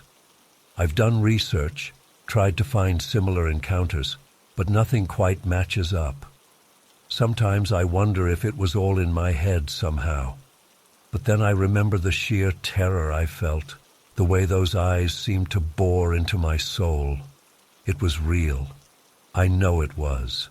I still get nervous in the woods at night, and sometimes, out of the corner of my eye, I could swear I see a flash of red, but I try not to dwell on it. I don't know if I'll ever understand what happened, but I've made peace with the not knowing. Some mysteries are better left unsolved.